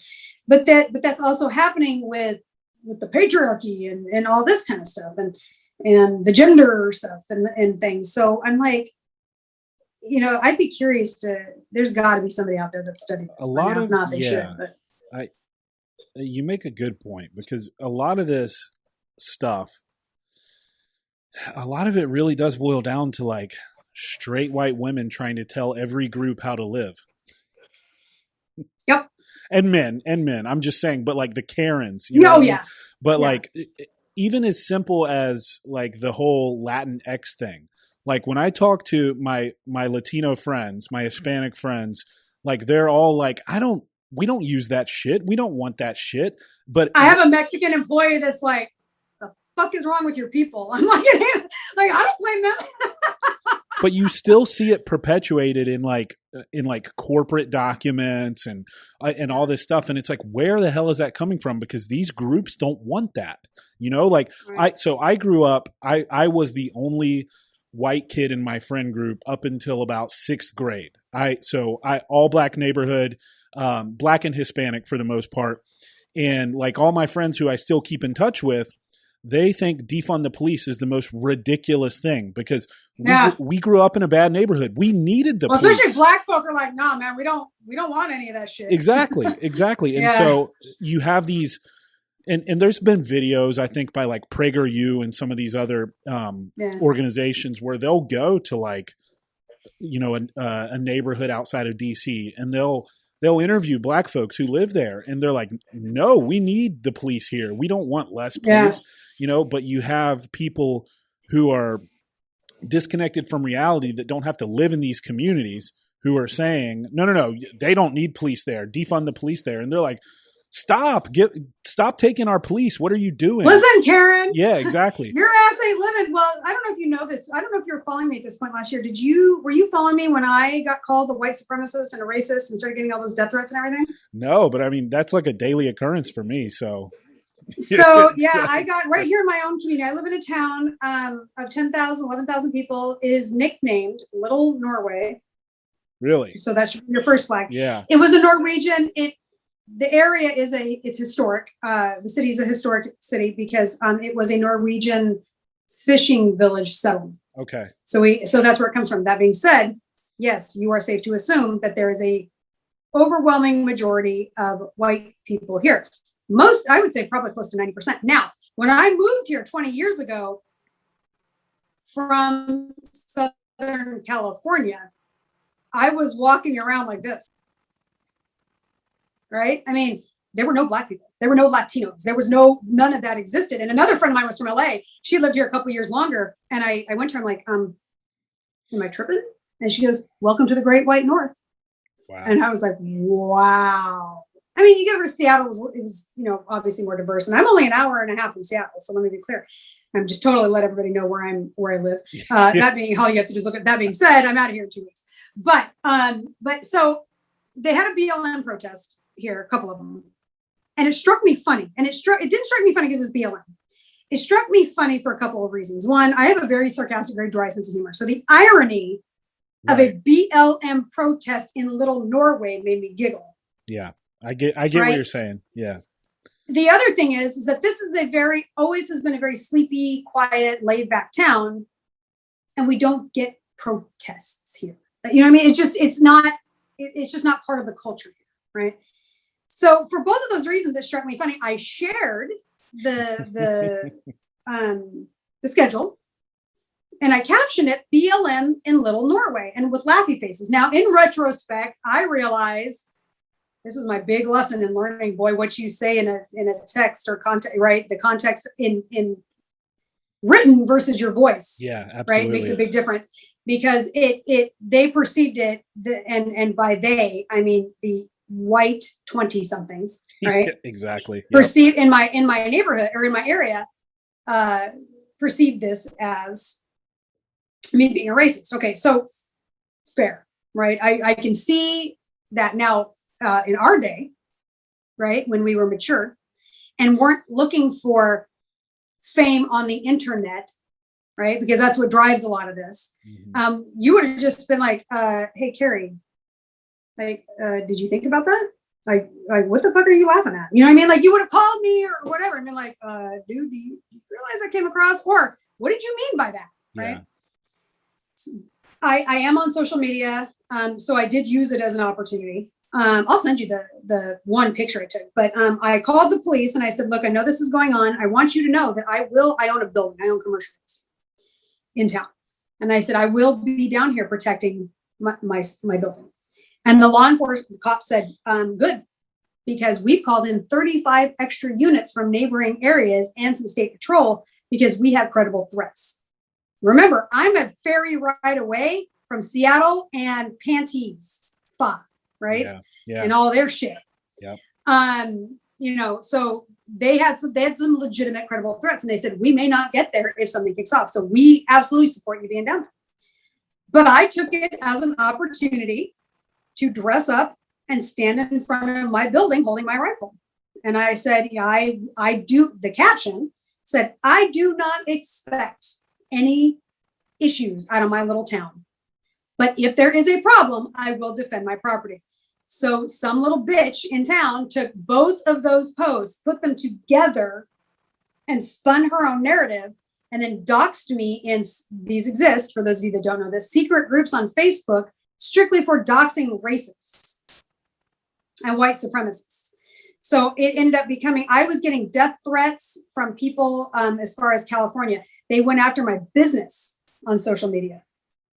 They left reviews, and one of them was off the rails, saying it was on, because we were one of the premier, well, I sold it when I owned it.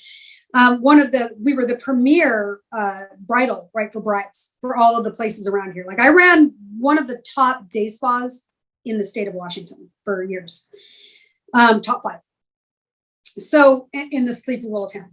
So they went on to these bridal referral websites, and this was my favorite. I actually have a screenshot because this shit was epic. This woman is mentally unstable. When I went in to get a pedicure, there were guns laying all over the floor, and she was calling people niggers and this and that and other. And I was God. Like, I mean, people were like, gee, what? I mean, and then she told one of her employees that if she didn't shut the fuck up and do what she told her to, that she was going to shoot her. You know, this woman's on drugs. Like, this is like the level of lies that these people went to, right? So, and I had to spend weeks, and I'm still fighting some of it, weeks taking down, like, fighting against and putting in, you know, grievances. But they went after the Facebook page. They went after all of my social media. And the really sad part is that people that have known me for years, that know better, absolutely took that side. And that, I think that actually hurt, right? Yeah. That actually hurt. And so some of my friends in the gun industry, particularly some of my Black friends in the gun industry, they're like, did they Google your name first and see you, like, you know, like, because I bought, you know, my friend KD's gun, which was, you know, it's about Rosa Parks and like being able to, anyway, and all this kind of stuff. And I'm like, obviously they didn't. Like, did they know that you went to Detroit and armed and gave and worked with Rick Ector that teaches, you know, gives firearm lessons to that? Last year was 2,000 women. And let me tell you, most of them weren't white in Detroit. Right. You know what I mean? Yeah. So, and I said, no, obviously they don't. And that was when somebody said, so these bitches in this county, my county is 96% Caucasian.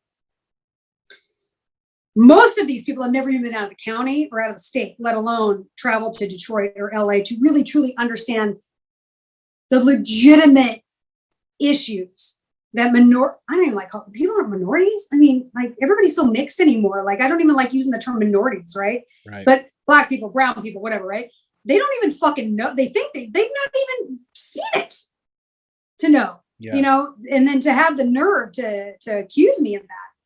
It was just kind of, anyway, it was a trip. It was definitely a reality check on how even the smallest little towns, like if you think, oh, my little town would never have that happen. Oh, let me tell you, if you're in the right state or the wrong state, for that matter, it absolutely can, and it will. Yeah. Because it happened to me, you know, and then, you know, my family, we were down looking for property in Georgia and you know, we're in the country, right? In the country, because we're buying lots of property. We bought lots of property.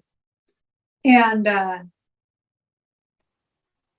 out where the media would have you believe, right? If you listen to the media, they would have you believe that Black people are still hanging in trees, right? I mean, this like based on what they're telling you about how horrible white people are. And one of the things that really struck us was these kids, these white kids, these little redneck cowboy boys, whatever they were, broke down on the side of the road and in their pickup truck. Like it was absolutely, like I should have taken a picture because it was that picture that would have just been nuts, right? And these Black kids pulled up behind them in their, you know, literally driving an Impala, pulled up behind them and were helping them fix whatever was wrong with the car. Yeah. And I'm like, it's almost as though this is all fabricated. Well, that's, you know, yeah, because it's not there the way people think it is, the way the media wants you to think it is, you know. And I wish I would have gotten a picture of that now, because it was like every stereotype of both of them, but they were both like not fitting what the narrative, you know, kind of a thing, and which was awesome, you know, it was great, you know. Yeah, don't think for a minute that shit isn't going to happen where you live, because it absolutely can happen. Right? Yeah, and this whole thing with all of this stemming from really people who, like you said, they've never really gotten outside of their little protected bubble and experienced, you know, multicultural environments or you know, living with quote people of color or whatever. That's where stuff like the soft bigotry of low expectation comes from, right? Where you have people, white lefties who say that, oh, you know, Black people are less likely to have the internet, and, you know, just incredibly bigoted things, and they don't even realize what they're saying almost. And right. It's like, where do you think these people live? Like, what do you think? Like, seriously, give me a break. Like, yes, they have access to the freaking internet. Yes, they can get IDs. Like, stop being so condescending and bigoted. Right. What side is the racism really coming? Exactly. That's my point, is like, they can't even see it, you know, because they're truly, you know, you talk about mansplaining. I mean, they're left-splaining. You know what I mean? Oh, like, we need to make that a thing. I think we should. Like, I just thought left-splaining, let's make that a hashtag, because that's a thing. Like, left-splaining is absolute, and let's be clear to those that right, because let's be honest, the right can get into some of that echo chamber on their side too, right? Both sides, yeah. There are liberals that, like, for those, okay, this is going back to my history geek kind of shit, right? You and your founding fathers and the Sons of Liberty, they were liberal radicals of their day. But true liberals, you know what I mean? True classical liberals, not leftists, right? Like, it's a different thing. There's a difference. So when you say liberals, you lose me. When you say Democrats, you lose me. Mm-hmm. You know what I mean? Now, do I understand why so many people that are center or a little bit right are starting to push? Because these guys are losing their ever-loving minds. They're, you know, and again, just like the women with the feminazi shit, right?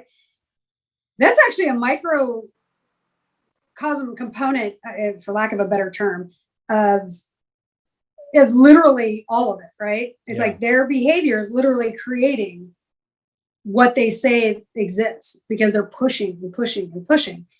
And I've never seen that video. I think he's Jamaican or something. He's a Black guy sitting in his car, and he's like, y'all gonna push these white people, and this shit ain't gonna be good. He says, and maybe I'll have to join him because y'all acting like fools. I mean, I'm paraphrasing it, right? But he's like, but I know what you mean. Y'all testing them, and this isn't going to be pretty because these rednecks out here going to lose their loving minds. Well, a lot of these, like in the past year or two, if there's like a lot of these "Why I Left the Left" videos on YouTube and stuff like that. A lot of people who get, the people like to use the term "red pilled" or whatever. A lot of that occurs not because they all of a sudden fell in love with like the ideals of the right. It occurred because the goalpost shifted and the left went so batshit crazy that they drove them out. You see that happen way more, right, than people who are just like, oh, I believe in conservatism way more than liberalism. No, it's because, oh my God, these people are nuts over here. And these people over here are actually really nice. And I was always told they were evil, but they're actually really nice. And they have, concrete values and all this. So I saw a lot of that this past year.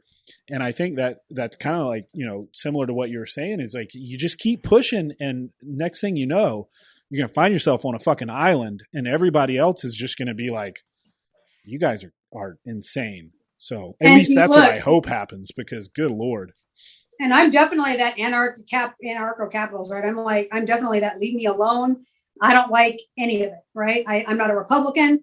I'm definitely more conservative, right? Because here's another thing. Spoiler alert to all of you.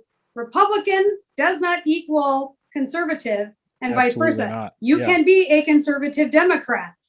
They are not mutually exclusive things, right? So I definitely lean more conservative for sure. But politically, nah. Man, I'm Team Patrick Henry. You know what I mean? Yeah. I am absolutely like Team Thomas Jefferson, anti-federalist all the way. Why the fuck do we even need a president? Political parties? Like I'm that hard. I mean, obviously that's ideal, almost unrealistic, idealistic, but that's how hardcore I am, right? I mean, I'm like that. Yeah. So I'm not saying this because I'm conservative. I'm saying this because I'm sitting in the middle, and I feel like you tend to be more like that too, like more pragmatic about that. Like, I'm a gun owner, right? And I'm not a gun owner you want to fuck with. And I am nothing compared to these motherfuckers out there that y'all are testing the Jesus in. Exactly. You know what I mean? Like y'all don't want that heat. No. And then you sit there and you hide behind, well, the government will take, I'm like, okay. Now, where are you? Now that you just watched an entire fucking country fall with ARs, and you know what I mean, or not ARs? Well, yeah, AR platform or whatever. But you know what I mean? Like, how's that working for you? Right. You know what I mean? Like, it's not. This isn't what. So I'm. They're kind of. I know this is their heads are kind of like right now, and I'm like, this shit. Like, you don't want that smoke, and so you guys need to really back the fuck off because I don't want them going retarded. You know what I mean? That's not going to end well for anybody at all. No, I don't want civil war. I don't want like any more conflict, but there's just so much pushing and it's relentless and it really worries me, and I think you share that. It worries me too. And the thing, the as sad as it is, and this is the one thing that I think that conservatives still haven't quite figured out completely yet. I think they're just starting to see it. But where this leftist bullshit ideology has really been successful isn't in dividing people left and right. They've infiltrated the Republicans and they've divided the conservatives. That's where you're seeing all this, right? I was in, DC on the 6th, as you know. And I literally have women that are, MAGA nuts, right? Like sitting in my day spa. They would sit there in my day spa and sit there and tell me, I watched it with my own eyes. That was absolutely awful. I'm like, I'm fucking telling you, I was there. Well, I saw it with my own eyes. No. You saw what the TV is telling you saw. And then they kind of go quiet. I'm like, because you watched Fox. Well, I don't watch Fox as well, but then you're watching CNN, which is just as bad, right? And so they kind of go quiet, right? Because I've called them on it. Right. But and for whatever reason, they're not getting that. And that was the magic of the left. Right. The magic of the left was, and Trump, them using Trump as a weaponizing. You can tell I'm talking like this is the first time I'm saying this out loud, thinking about this. Keep going though. The left weaponized Trump to divide the Republicans / conservatives. That was fucking brilliant. That was a G move right there, because that's where, and that's why all these nut jobs are overrunning it, right? You throw in a little election fraud. What do you got? A perfect shitstorm. And guess what? There's still a fucking fence around your Capitol.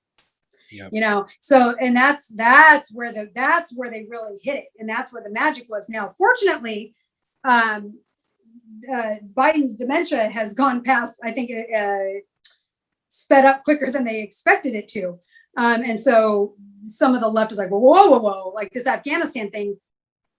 Personally, I knew this shit like 20 years ago when we went in. I'm like, this is not a good idea. You know what I mean? Like, and I got pissed at, I called out fucking one of the conservative pundits the other day on social media, Pazabek or whatever his name is. And he's like, well, you know, Rand Paul called this 10 years ago. And I said, save it. I said, there's a lot of us that saw this 20 years ago. Yeah. Because we pay attention. So don't insult those of us that knew better. Get the fuck out of here with that shit. Ooh, Rand Paul. Yeah, whatever. Rand Paul was a status fuck 5 years ago too. Thank God he's like, what? Okay, by the way, side note, how is it that two of the most baller goddamn congressmen, or state elected representatives are from Kentucky and they have the biggest fucking pussy for a governor? Like what? Yeah, what? That is like, their governor. Yeah. What is up with that? That like they got Massey, who's like that, and I am loving him on Twitter right now. Oh my God, because his fucks are gone, and it is absolutely the most beautiful thing to watch. Now, I am blessed that I've had the opportunity to meet him and have a social dinner with him, and get to know him on a different level. And I can say this, at the core of who he is, like, power is not what drives him. His off-grid farm is, right? You want to see him light up and go into a conversation, right? Which I love. And so we talk, occasionally we'll still have some conversation about that. He's awesome. I love that but guy. That's what drives him. So that's what makes him, but that's also what makes him a good representative, right? But he's just like, he was diplomatic at first. Now he's like, it is awesome to watch. But for whatever reason, I feel like that gave a set of stones to Rand Paul. So I'm sitting there like, these dudes are both from Kentucky and they have Bashir as like, I'm like, how? You know what I mean? And weird. Well, and you know what? Shouts to Ted Cruz, right? Because Ted Cruz is a lawyer above and beyond anything else and a long-term politician. That being said, I have to give credit where it's due. His stones that he's been showing lately are pretty great too. You ain't reached Massey yet, my guy. But yeah, I think Ted's been. I've liked a lot of what he's been saying lately, and yeah. I know we've been chatting for a while, but I did want to get your take, your hot take. I guess I don't know if you call it a hot take yet at this point, but like, obviously, all my takes are hot, Dave. True. Come on. Very true. Poor Dave. Your listeners are gonna be like, dude, man, where the hell this fraud come from? By the way, follow Kerry at Stilettos and Shotguns on. If you're not a sensitive bitch. Yes, that's right. If you're a sensitive bitch, you may end up one of my short stories. And hey, that'll get you some exposure. So, That's true, right? Afghanistan, like, just what's your, I know, so you brought up that you foresaw this. And I think that, I mean, it's such at this point, it wasn't early on a nuanced thing, but at this point it is, because yes, we need to be the fuck out of there.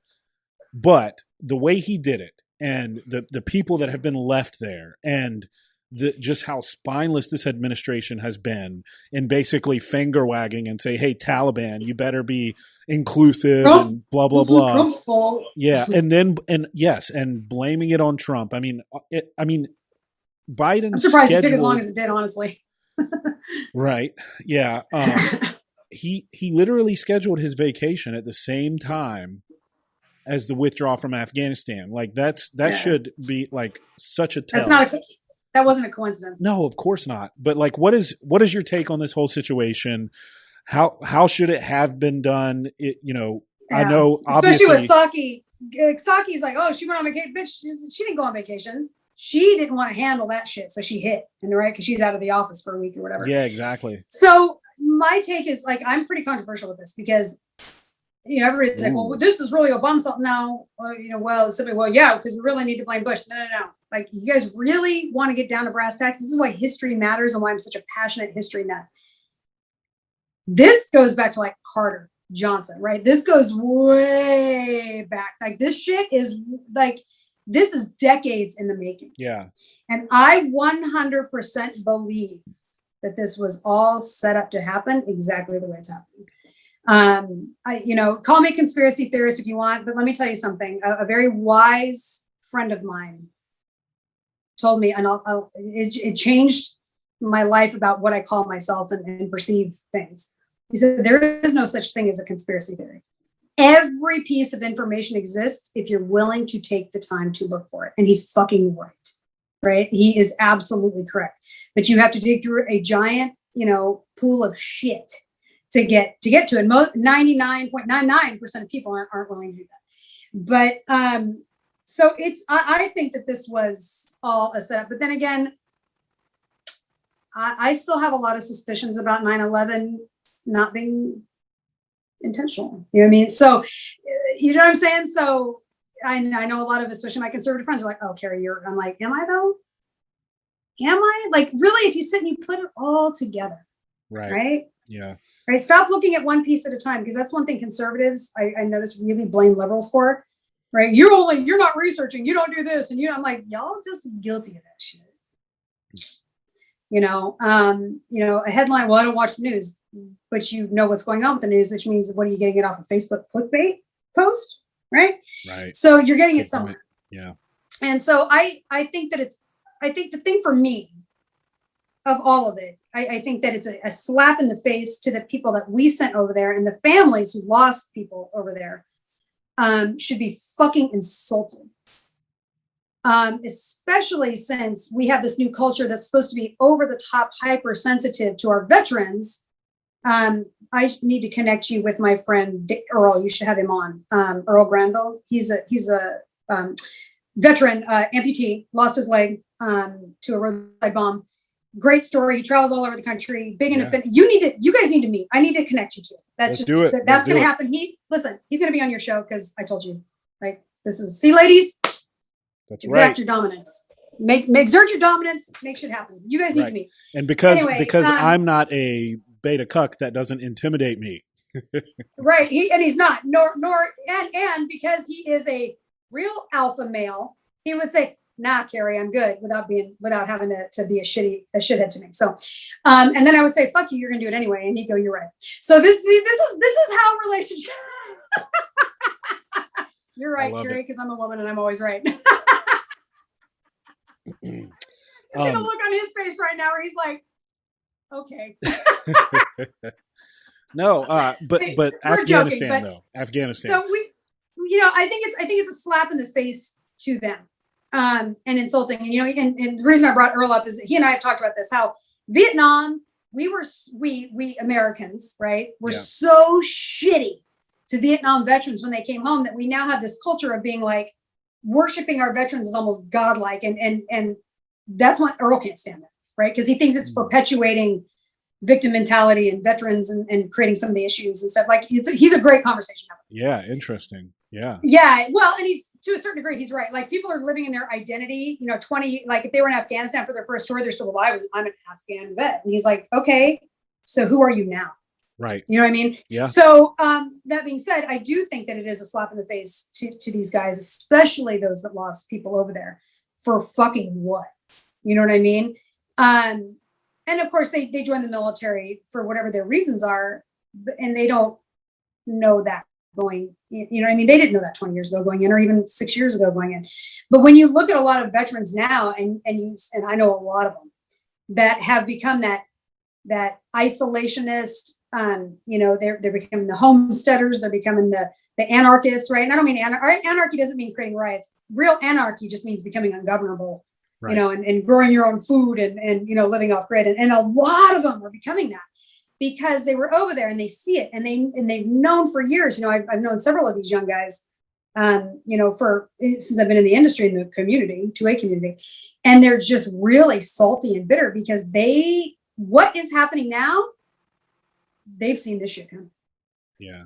And so it's heartbreaking to me. So that being said, as a woman, and as a woman who is a self-defense advocate for women, I really fear for the women there.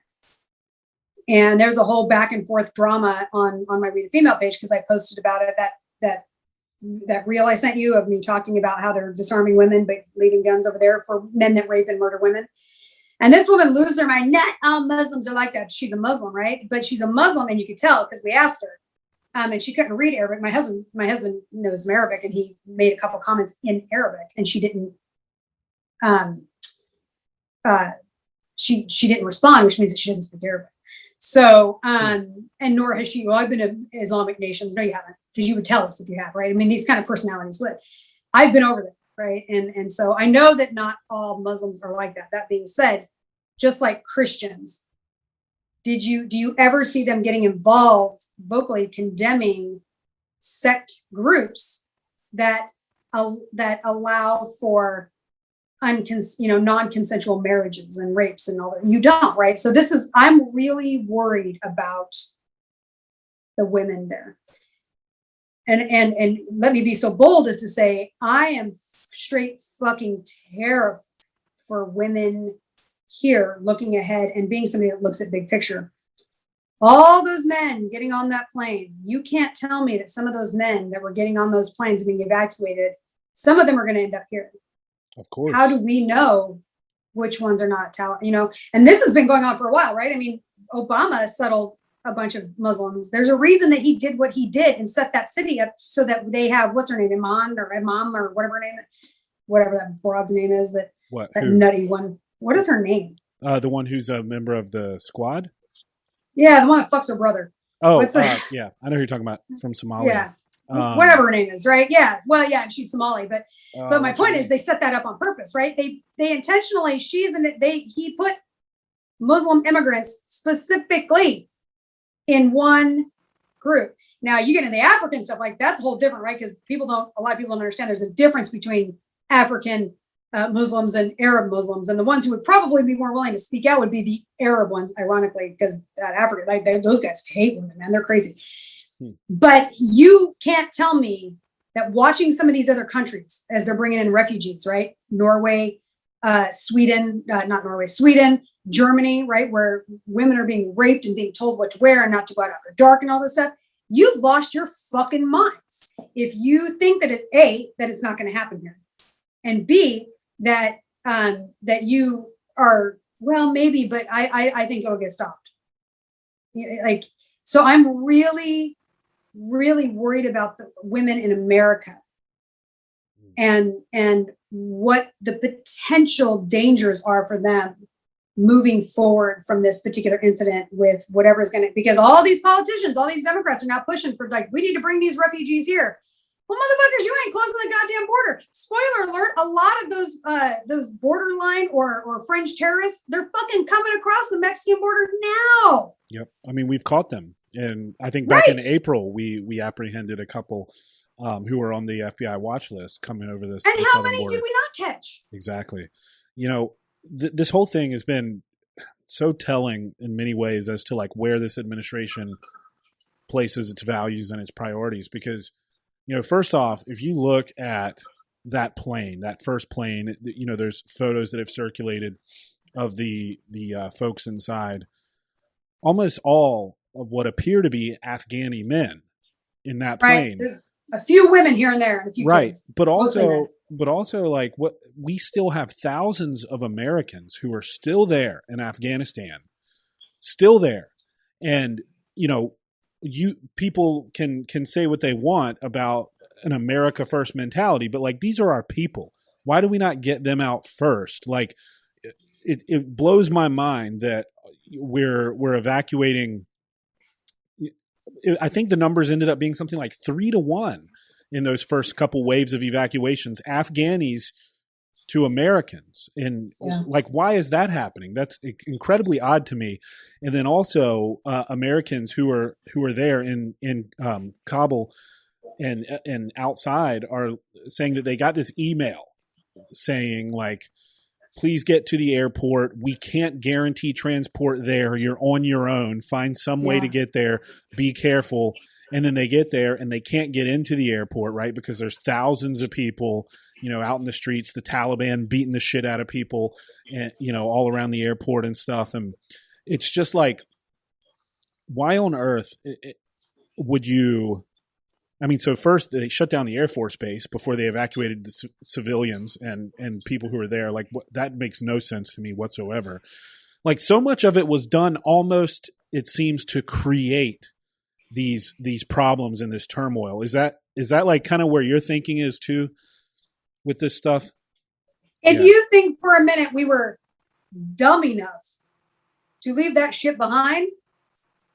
Yeah, like all the equipment and everything, the Black Hawks that we left. And, my husband, his 24-year career in the military was counterterrorism, force protection, force security, counter-espionage. This like literally, this is not Afghanistan.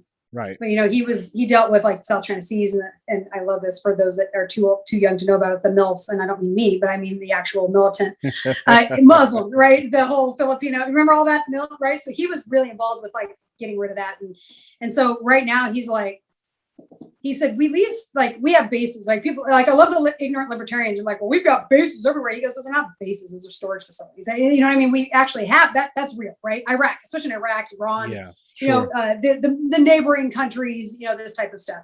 But a lot of that weaponry and stuff was left behind for the Afghani national, what do they call them, right? They're like their version of the national shit. What do they call them?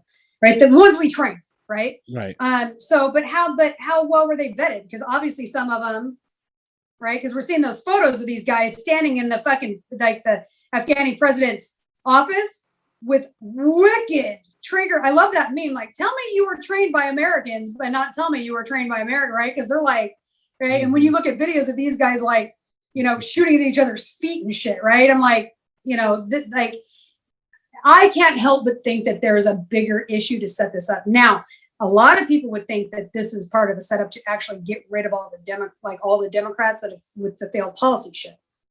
I think that could be the case, right? But Dave, we were young, particularly me. I know you're probably younger than I am. I'm guessing you're a lot younger than I am. But what I do remember, even as a child, right? Vietnam, Carter, right? All of this bullshit, right? I mean, there's a lot of repeat. There's a lot of similarities. Yeah. A lot of similarities. And so really, when we look at this, do we ask ourselves, is it time to ask ourselves, okay, who's going to be Reagan? Because is that what they're setting this up for intentionally, right? Mm. Because even Democrats now are like, to Biden, right? And really Biden's not running stuff. Kamala's running stuff. And really, Kamala's not even running it. The people that are running, the bigger. I don't think that woman's running anything. They what's that? I don't think that woman is running anything except for her. I don't think she is either. Sometimes. But I think she's definitely, I did find it odd if you go back right after he was inaugurated. Yeah. There was never pictures of him without her. And the vice president and president are never together. That on purpose, right? So there's something weird. Like she was there to babysit him for sure. Interesting.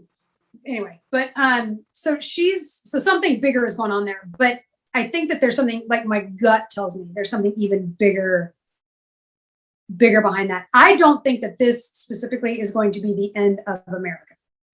I don't think that America, as we know it as a constitutional republic, is probably going to be around much longer. We're not a democracy. We enjoy democracy under a constitutional republic. That being said, there's never been a government created like this in the history of the world, ever. That's what makes it an experiment, too, right? Yes, the most perfect, in my opinion, I'm patriotic as fuck, right? I'm definitely love my country, love your government when they deserve it kind of person, which is usually never. I don't even watch the Olympics because I'm like, we should just win. Because we're fucking America, right? America, like total, like Team America shit, but I also study history and I study it extensively. And I don't see, democracies have never lasted more than 250 years. So we're not a democracy, you're right, but we enjoy democracy under the umbrella of a constitutional republic. And so it is plausible to say that this is going to be ending anyway, regardless. So it's just a matter of what is it going to look like. I think we're going to balkanize. You think we're going to what? I think we're going to balkanize. Interesting. And turn into multiple countries. My husband's like, no, we're not doing that. And I'm like, nah, I think it'll be 3 of them, right? It'll be the West Coast kind of thing. And there'll be some negotiations for some of the fringes, the Utah, Nevadas and stuff. Idaho will hold. I think Idaho will end up holding, even though that they've got some infiltration too.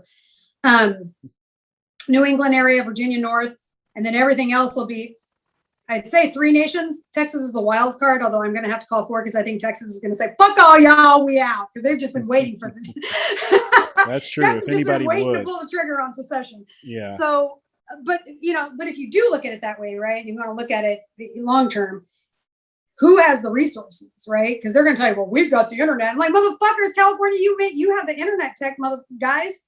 But you buy electricity from everybody else because you can't do it. And the dude that can literally replace you moved to fucking Texas, right? Yep. Elon Musk, right? Yep. So really the food, the resources are all through the Midwest and the South. So this would probably happen 3 or 4 years, right? But eventually these other strongholds they're gonna starve, they're gonna be without resources, and they're gonna have to come back and kiss ass, and it's gonna put that conservative sect back in control because now they're gonna say, okay, motherfuckers, this is the way it's gonna be.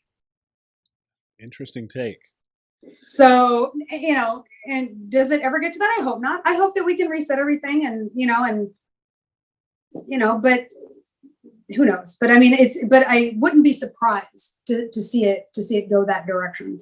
And to some degree, as much as I love what our country was founded on, I love the philosophies of it, and I'm passionate about it. I teach it as a hobby. Would it hurt us to go through it? Maybe not. Yeah. Maybe we need to be grounded for a little bit and go to our rooms to learn our lesson. And not the way we've had to with COVID, that's for sure. But I could go on. That's another hour, Dave. I know. There's so many topics. So we'll have to do this again because we've already, I don't even know how long we've gone. Quite a while. It's been I'm having a great time. Me too. We've been on for about 2 hours and 15 minutes, but yeah, because these are the kind of, I do podcast stuff. I don't like the structure. I love these free flow because we get to share ideas and existential thoughts. And, I love this type of interaction. It's where I'm driven by it. That's why I like to live stream. We came up with left-splaining. So we gotta run with that. Right. Yeah. So, yeah. Yeah. I like that. That's funny. I don't even know, but it's true. That's exactly what it is. That's what it is. It's like imposing how they think these groups are on these groups and telling them how they're supposed to live and what they're supposed to think.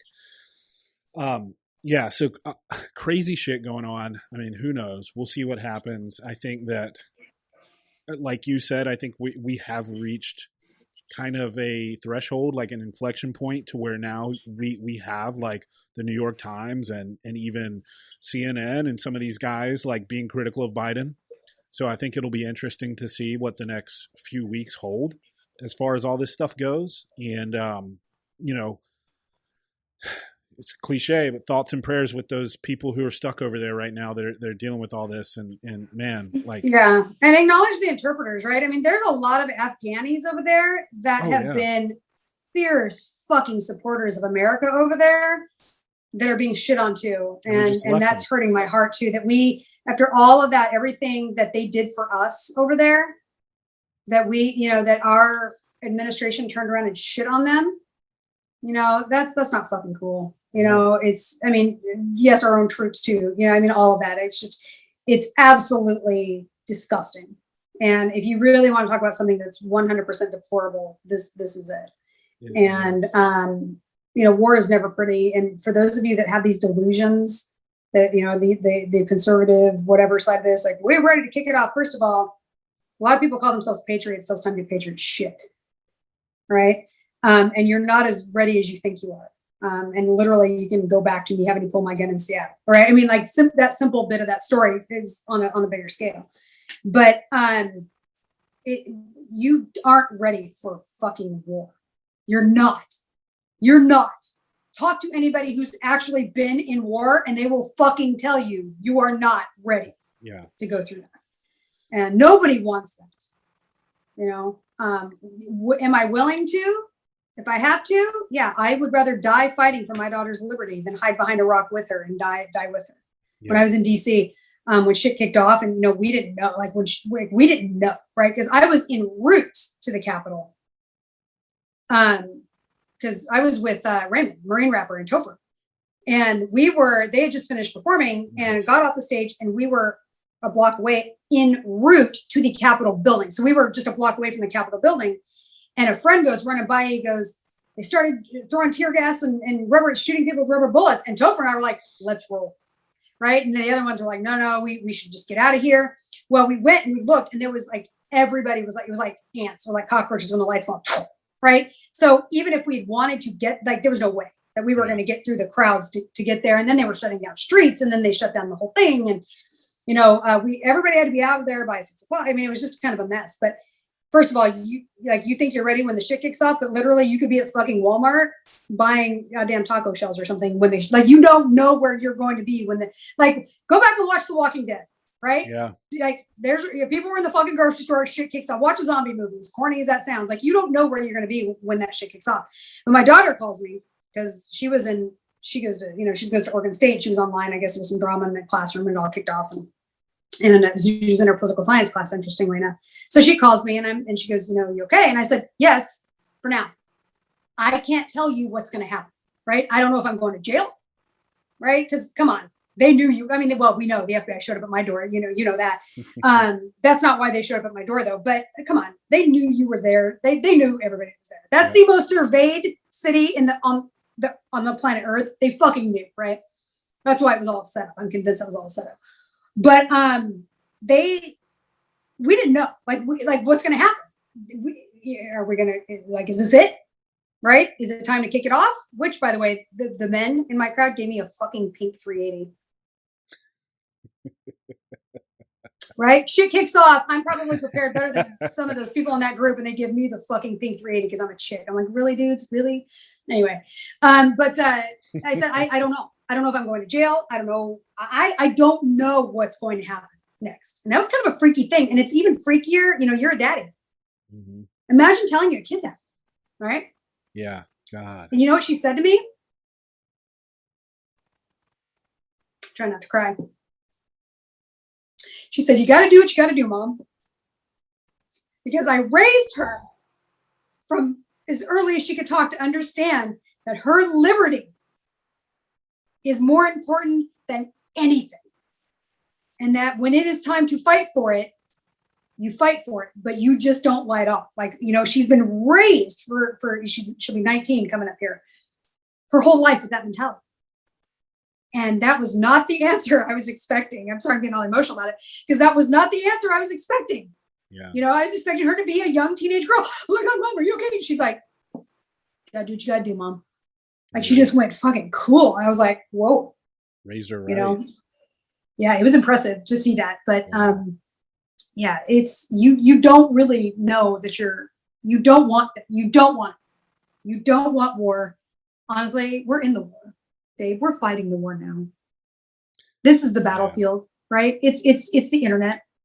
It's this, when Trump can't be on the fucking internet, but Jack Dorsey has said it's okay for the Taliban to be on there. Right? We've been fighting the war for probably 20 years on the internet.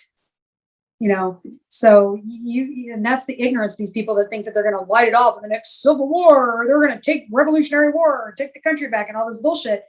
Like, you guys are so ignorant and short-sighted that you're literally casualties of the war already, and you're not seeing it. And so that's where, and that's the conservatives, where you guys need to own some fucking responsibility in realizing that you are culpable in where we are today as well. 100%. I mean, so much ground has been given up, right? That, it's definitely the case. And, but yeah, to your point, too often I have these thoughts of if it goes down, and I have my 4-year-old daughter, and I'm protecting her, defending her as shit goes down.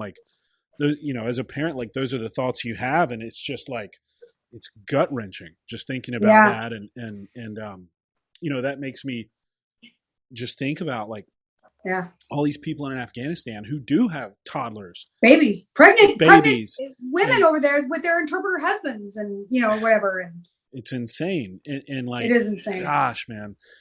I just hope, like I said, we just have to see how it goes and what happens. But man, there's been some fucking blunders, whether they were intentional or not. And this shit is terrible. So, man, I really enjoyed this, and I feel like I did probably too. talk for I've had a really nice hours. time chatting with you. Yeah, likewise. We'll definitely have to do it again because, I mean, at any given time, I'm sure there's probably 10 different topics you and I could talk for an hour each on. So I'm available for you anytime you want, Dave. Well, thank you so much. Likewise. I will say this. I'd like to end with briefly, if I can just have a minute, because I want to say this, to my gun people out there and the women, and stop if you really like, because it's relating to everything we're talking about, like, and the shit tensing up and why they're wanting to take away our guns and so on and so forth. And first of all, don't let this shit distract you from your states, because they use the 10th Amendment to take away your second. Right. But for my ladies out there, I know that sometimes you can be turned off by the gun men, and there shall not be infringed, ungun, all gun, and even some of the dudes, right? And all that bullshit, right? That means nothing to these people. And it's becoming, we know what the 27 words of the Second Amendment are, right? We know what they are. We don't need you telling us in a fucking, meme or on a, comment section.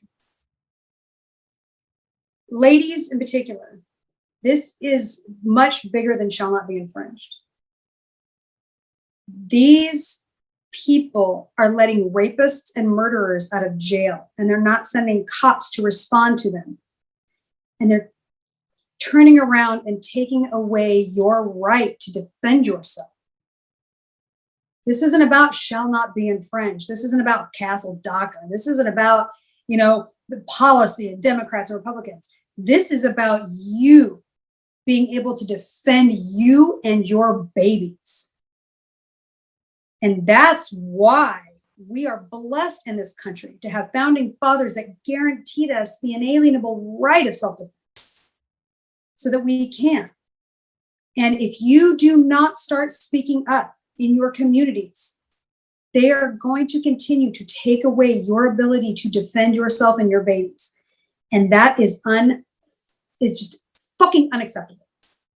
So stop thinking about it in terms of Second Amendment and shall not be infringed, and start realizing this shit is way bigger and way more real than shall not be infringed and a well-organized militia. This is you and your babies and your fucking, family that they're putting at risk by taking away your ability to defend yourself. And that's way more important than any of it. And the founding fathers and mothers knew that. Yeah. So true and perfectly said. And like you said, women especially, like, listen up, listen to what she's saying. And yeah. I hate to be alarmist. That's a little heavy to end on, but that is passion. But it's true. For me. That is a thing. Yeah. So, all right. While we wrap this up here, where can folks find you? Where should they go for your content? Where should they go for information on your classes? All that good stuff.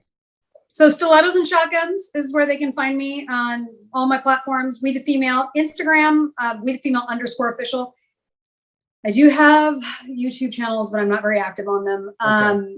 But if you really want to catch me, Instagram is where you're going to find me or interact with me the most. That's where I'm most active. It's where my post went crazy. I don't know that I wouldn't say viral necessarily, but it's where that's where I'm most active. It's also the most fun. The crowd is just cooler. Are you but I am on TikTok too, although I haven't quite figured all that mess out yet because I'm old, which is a whole other funny conversation we'll have another time. But it's that if you need me, you can find me there. If you have questions, if you are a domestic violence survivor, here's one thing I want you to know. I don't get paid for the work I do. 100% of every dime that comes in goes directly toward helping, either helping to educate, reach women, me teach classes or whatever, or We the Female also provides scholarships for women, and our emphasis is on domestic violence victims, sexual assault victims, single mothers, newly single mothers, particularly in cities where you're being defunded, you get priorities on that. I mean, we try to fund everybody, but we offer scholarships, not just for your training, but also for your permits, because it pisses me off that we are forced to pay for a right, an inalienable right. So a lot of women will not go get training and move forward with purchasing a gun, because purchasing a gun is hard enough, but they more often than not, they're scared of them, right? These are the women that I work with, women that are afraid of guns, right? So we need to destigmatize that, and they can't even get to the training because they can't afford it. So if you or somebody you know is struggling to be able to afford that, please reach out to me. WeTheFemale.net is the website, or you can email me directly at WeTheFemaleOfficial@gmail.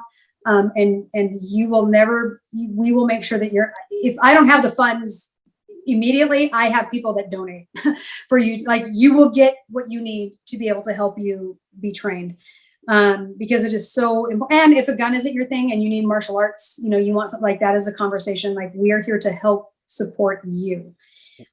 We are getting ready to do, don't worry, you'll be there. I'll make sure that I'm volunteering you to help sponsor it in some capacity in February 26th in Houston. First time it's ever been done in America.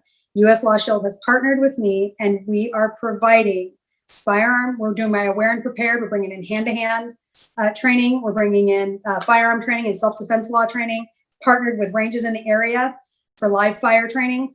And we are going to provide 250 women with their training and their permits for free. Wow, that's amazing. So announced it right here. Boom. We just decided this week. And that's when again? In February? February 26th. 25th, 26th. Whatever the last Saturday is in February. Okay. Well, I'll put I'll get all that info from you, and I'll make sure I include it in the caption. But also, if folks want to donate to We the Female, is there some way they can go for that? Is that at the website as well? So yes, there is. If you go to WeTheFemale.net, there is a link to Dave's OnlyFans where he dances around in a banana hammock, and all of that money goes to We the Female. I'm kidding, baby. I would do it for that. Right? You look, I'm easy. I'm not cheap. I will do something strange for some change or the right cause, right? Yeah, 100%. Yeah. So there is a PayPal link on there. I do have Venmo. Okay. Like, you can reach out to me directly. I do Venmo as well. I do have a GoFundMe that's up, that's open. Just because I keep one open all the time for people that want to donate there. So yes, thank you for that. There's also some merch. My very popular Arm the Women that everybody loves, that T-shirt. Yeah, that's on the web. And I have another one. One of my favorites is it's Arm All the People.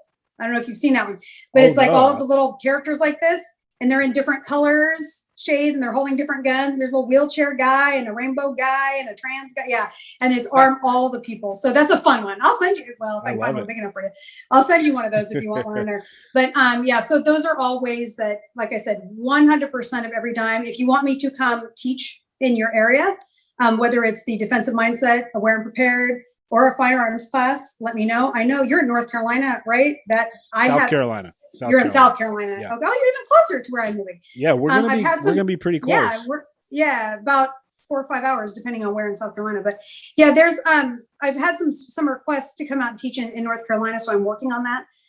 But you can also send that to me in an email. Piasaw Armory in Illinois found me that way on a podcast, and I went out and I taught there. So you can bring me to that area to teach. I can give you what you need to know to make that happen. But I travel all over the country. I literally retired from my job as owning a day spa to devote full time to helping arm the women with education, confidence, and self-defense. Well, let me know where in North Carolina. You don't have to tell me on here when we're off the air, whenever you get all that stuff solidified, because I'm pretty close to the state line. So I could be close to where you are. If that ends up being the case, I'll come to you, or if you want to come to the studio, we can do an in-person show, and we can do whatever, that would be fun. Yeah. Can we drink? Absolutely. I've got a beer cooler back here behind me. I'll make sure it's fully stocked if you're coming into town. So those are the best podcasts. Oh yeah. So as your listeners, like, let us know, man. You want to see that? Like, maybe we do it as a little fundraiser guy for We the Female. We could do it, but we'll make Dave do horrible, inappropriate things and for money. That's what I do anyway. Legal, of course. Legal. Questionable, but we'll see how much I drink. Are you going by any chance to Maj's event down in Miami, the I Solutionary am not. Summit? Okay. I'm not. I will be at NRAM, not because of the NRA, but because of the trade show and my friends. I'm helping out at an event for US Law Shield. Are you going to that? I don't know if I'm going to be able to make it just because of some schedule stuff. I want to. I want to. Yeah, September 2nd, 3rd, 4th, I think it is. I won't. I'll probably just be there the Friday and Saturday. But because like I said, I'm not going to the fucking board meeting, any of that stupid shit. I don't give a crap about that. I'm going for a few other reasons that are side events in addition. We close on our house on the 2nd too, like all that's like happening at one time right in there. Always. But no, I'm not, because, and that's why, like, I've got to get, there's a lot of, like, I'm pushing it going to this event. When is Maj's event? I want to say, God, the second week of September. So right after. I think that's when it is. I don't want to tell people wrong. So I'll put it in the notes on the podcast for folks who are interested in that. I mean, I'm pushing it. I technically shouldn't be doing the NRAM thing, but I'd already committed, and I'm especially to help my girlfriend with this event, and I'm not going to screw her on that. So no, I'll be too busy trying to, get stuff moved in, and 30 acres, man, getting ready to build a homestead. I'm going to try to acquire the couple hundred acres behind me, put a training facility out there. I'm going to come visit. Hold retreats, everything. I'm going to bring my daughter down there to see you. Absolutely. I want to do it. I would love to do that. And, I teach like herbal medicine and stuff too, right? I'm into that. Like growing my own medicine, not just food, but my own medicine and stuff. She'd probably get a kick out of playing a little witch doctor. We'll make her make some herbs. Yeah, I'd love that. I would have a blast with her. All right. Well, I appreciate your time, Kerry. It was an absolute pleasure. I love what you're doing. I love what you stand for. Thank you.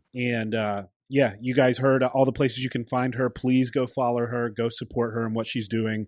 And if you're a female listening to this and you're on the fence about whether or not to get a firearm, definitely follow her. And I encourage you to do so. It's your right, and it's absolutely important, especially for females. So, Kerry with Stilettos and Shotguns and We the Female, thank you so much. It was a pleasure.